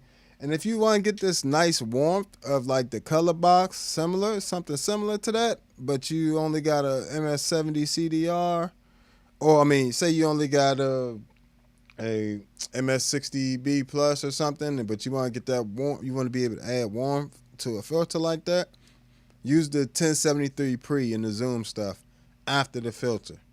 So after the filter, or after the last effect in the chain, it doesn't have to be the last effect in the chain, but the actual like modulations and compressors and all that other stuff. Then you throw on, like after the filter, you throw on like the 1073 pre and let that joint color it a little bit. Yeah, it's going to take your zoom effects from here to here in terms of sound. You know, the Neve 1073 mic preamp is an amazing mic recording console, mic preamp that's just highly sought after, very expensive, but the zoom pedals, the new zoom pedals have a emulation of it on there, as well as on the Zoom B6. What a lot of people don't know is there's a Noble emulation on here too. In the DI section, the Tube 1 is a Noble emulation. Tube 2 is a Red DI emulation. The Solid State 1, I believe, is still a console emulation. It might still be the 1073, but just the coloring of it. And then you got the Solid State 2, which is that Neve DI box. So, you know, you have those options on the Zoom pedals, and these DI types are available on the B2 something, B24, I think it is. So, you know, the Zoom pedals are amazing in that way that they give you a ton of options, and they give you some really good options, you know what I'm saying, of stuff that sounds amazing. So that LFO filter in here is fire, the low pass one, the Z-Tron, as well as the resonance filter in the MS-70 CDR Plus. So they in addition to the modulation, the chorus, delay, and reverbs, they also upgraded the filter section and the bypass. Like when it's bypass, it sounds a lot better, a lot more transparent than before. You know, if you had one of the older ones, it colored it a little bit. So, all right, let's move on from this pedal here. Now we got the sequence filter again.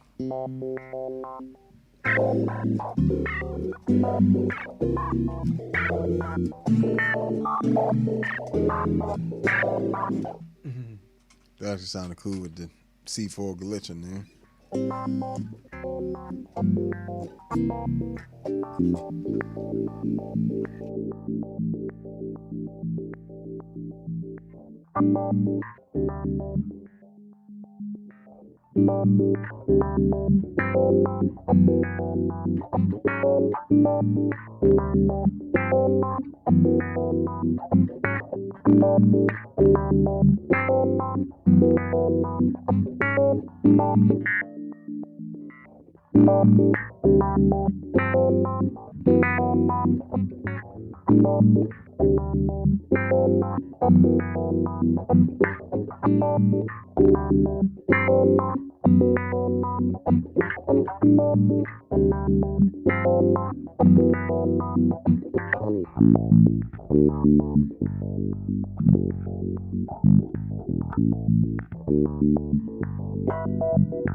So one thing I love about sequence filters, especially ones like these, they're very easy to manipulate when you know what you're doing.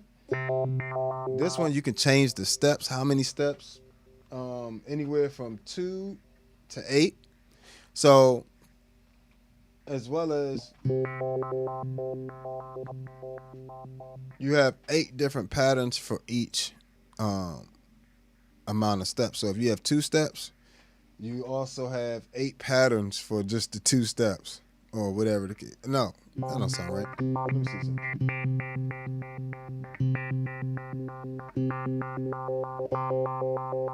Oh, it is. It's 8 different ones. So it's 8 different.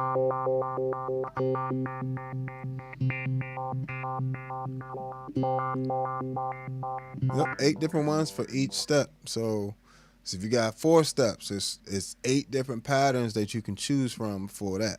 And that helps you when you're playing in odd time signatures and things like that. Say you're playing in 7, you know.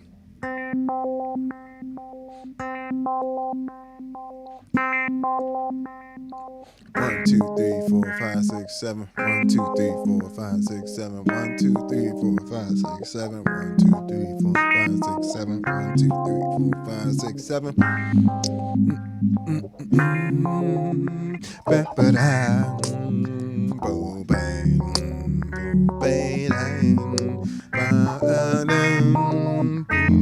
One, two, three, four, five, six, seven. 1, 2, 3, 4, 5, 6, 7. 1, 2, 3, 4, 5, 6, 7. 1, 2, 3, 4, 5, 6, 7. 1, 2, 3, 4, 5, 6, 7. 1, 2, 3, 4, 5, 6, 7. 1, 2, 3, 4, 5, 6, 7. 1, 2, 3, 4, 5, 6, 7.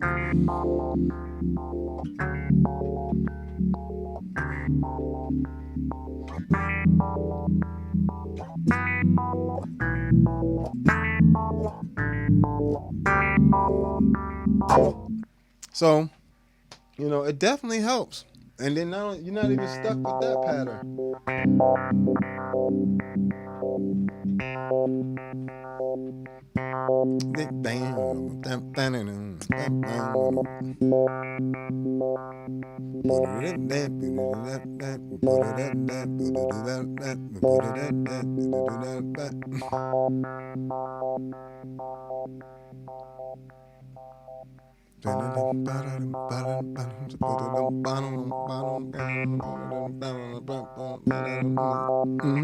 So you got different ones that'll be very creative. You run that into some delays and reverbs, and you start getting, if you have like 2 different delays running, slightly different timing, or you can sync them to BPM, to a specific rhythmic value.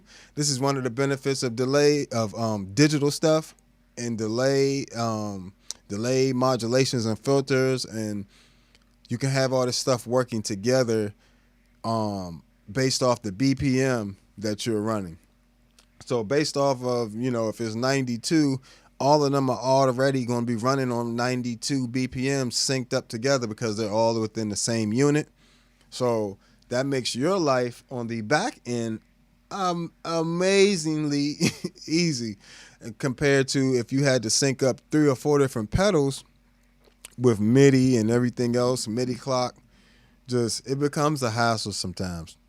But with this, you can literally set a BPM effect, set your modulation to a rhythmic value, set your filter to a rhythmic value, then set your delays to a rhythmic value, and then have the BPM effect where you can just stomp and you can change tempos, or you can just hold it steady. So, say you're playing live, every few measures you might have to tap it, a few times. Just keep it going. If you notice the pattern's getting a little off, just tap it with your foot. And that'll keep you in sync live. So, in sync live.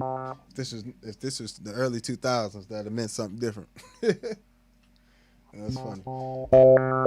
Random filter. So this has a high pass filter mode, a band pass, and then a low pass. So we'll just do the low pass because that's usually more important for bassists. You can't set the pattern to anything. It's always going to be pretty much random-ish, And you can change the speed, though. And again, you can change the BPMs and all that good stuff.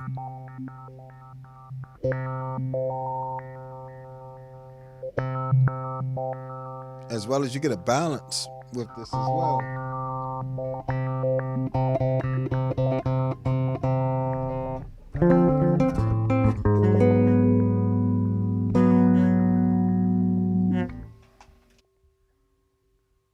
So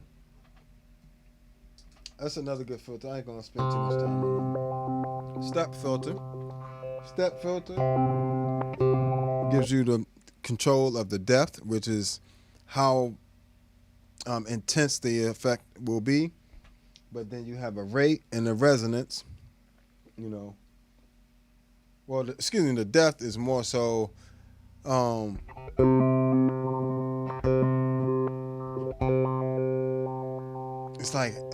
It's hard to understand the depth of it, but pretty much it changes the bottom cutoff of the filter. And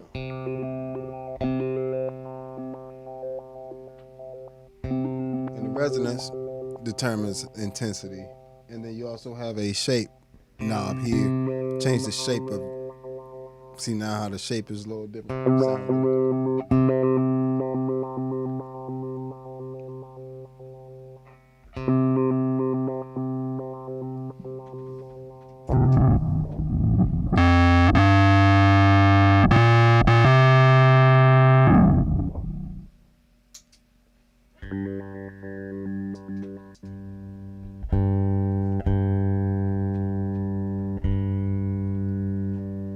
Then you have stuff like a comb filter. So moving on. Step filter, sequence filter, and the random filter are all different variations of a filter that's opening to a certain point and closing. And by doing that in different ways, it sounds like it's moving in different sequences. But then we have like a comb filter, which is, it's like if you take a phaser, think of it like if you took a phaser sound and you just put it like, and you, instead of it oscillating off of the LFO, like, a phaser sound is usually that swooshing sound up and down, it'll just stay in one place. Now you can manipulate where you want that frequency to be. See, if I do this, what does that sound like to you? Sounds like a phaser.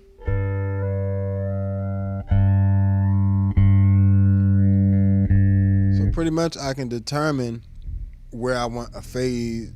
I want that frequency to sit based on the phase, how in or out of phase the sound is,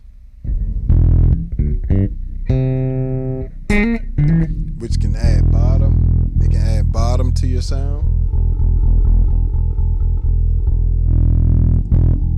or it can add like other things to your sound. So other frequencies. Then you got the slow filter. It's another nice filter.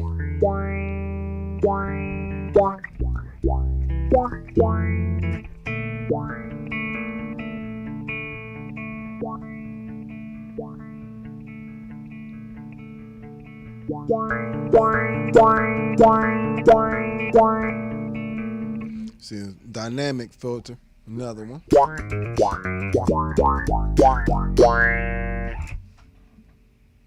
Let's see what we got here. So, no, LFO.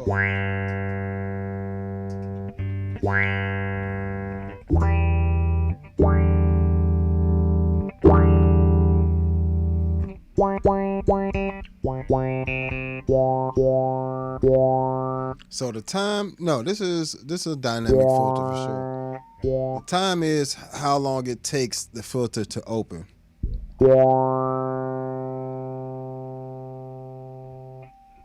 So one-way filter,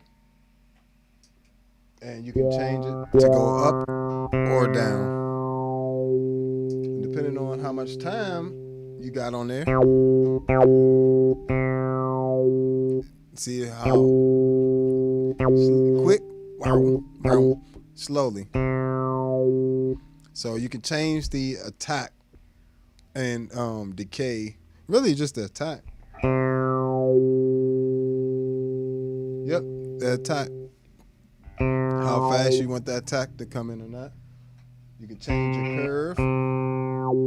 Like, is it doing like straight up to the sound, or rather straight up to the sound, or is it going at an angle, or is it like taking a long way up, taking a long so all these different things matter in the filter sound, like the curve of it, the resonance, and then also gives you a 2-pole and a 4-pole filter with this one, as well as a resonance parameter. And you can, like I said, up and down, you get a volume with this one too. So that's another one of my favorite ones in there, the slow filter. So the best filters so far with the Zoom stuff is the LFO filter, which is also the M filter on the old stuff. Then you got the Z-Tron, which is an electro-harmonics emulation, but that's on all of them. Then you got the resonance filter or pedal resonance on the Zoom B6. And then you got the slow filter. So that's four amazing filters on each of these that are my personal favorites out of them. Other people might have other favorites, but those are my particular favorite ones in the Zoom series of pedals. So far, man, all right, made it through. So we went through all the Zoom filters that we had available. Then we went to on the new multi-stomp pedals. We even touched on one of the old multi-stomp effects called the M filter. We went through the Electro-Harmonics blurs, the MXR bass envelope filter, the Electro-Harmonics bass balls, as well as the Hog 2, Electro-Harmonics Hog 2 filter section, and the filter section in the Source Audio C4 synth, which is the same one in the Spectrum. So, no, we're not doing song requests. We're actually doing filters, right, bass filters, and I don't really do song requests because they'll literally demonetize my video playing other people's songs. So, I have to constantly do copyright disputes for my own music, which is crazy. So even though I'll be playing my own music on here and I'll play like a recording of something from my album, they'll actually hit me with a copyright strike and I have to fight, not a strike, but they'll say it's ineligible to be monetized because of copyrighted material, but it's my song. So So I'm still in the process of getting them to recognize my song. So I ain't even gonna introduce nobody else's song if they ain't even let me play my own stuff. I gotta make sure they not demonetizing my channel, my videos. But I do appreciate you asking that. It's not because I don't want to, but you know. Also, check out all my music at allbasscreations.bandcamp. If you would like to hear all my music, you know, you can check it out there. Allbasscreations.bandcamp. All my music, you'll be able to find it there. If you want to leave me a little tip or help me out, hit the Cash App or hit the super thanks, super chat. Every $1 or $2 or $5 or whatever you got, help, you know. If you want to throw 100 in there, I ain't going to say no. I appreciate you, though. But, yeah. And then all social media platforms at The Bass Nagus. If you're ever interested in lessons, Zoom lessons, you can hit me up in the DMs on one of the social media platforms. If not, you can wait for the Patreon to finish being set up, and you'll have I have a improvisation course and a bass technique course on there. So stay tuned for all that. Subscribe, like, and share. I'll be back around, I want to say 7 or 8 tonight, and I'll be doing another few more hours then on a different subject. But thanks for hanging with me. This has been another episode of All Bass Creations, Effects, Tutorials, Demos, and Review. I am The Bass.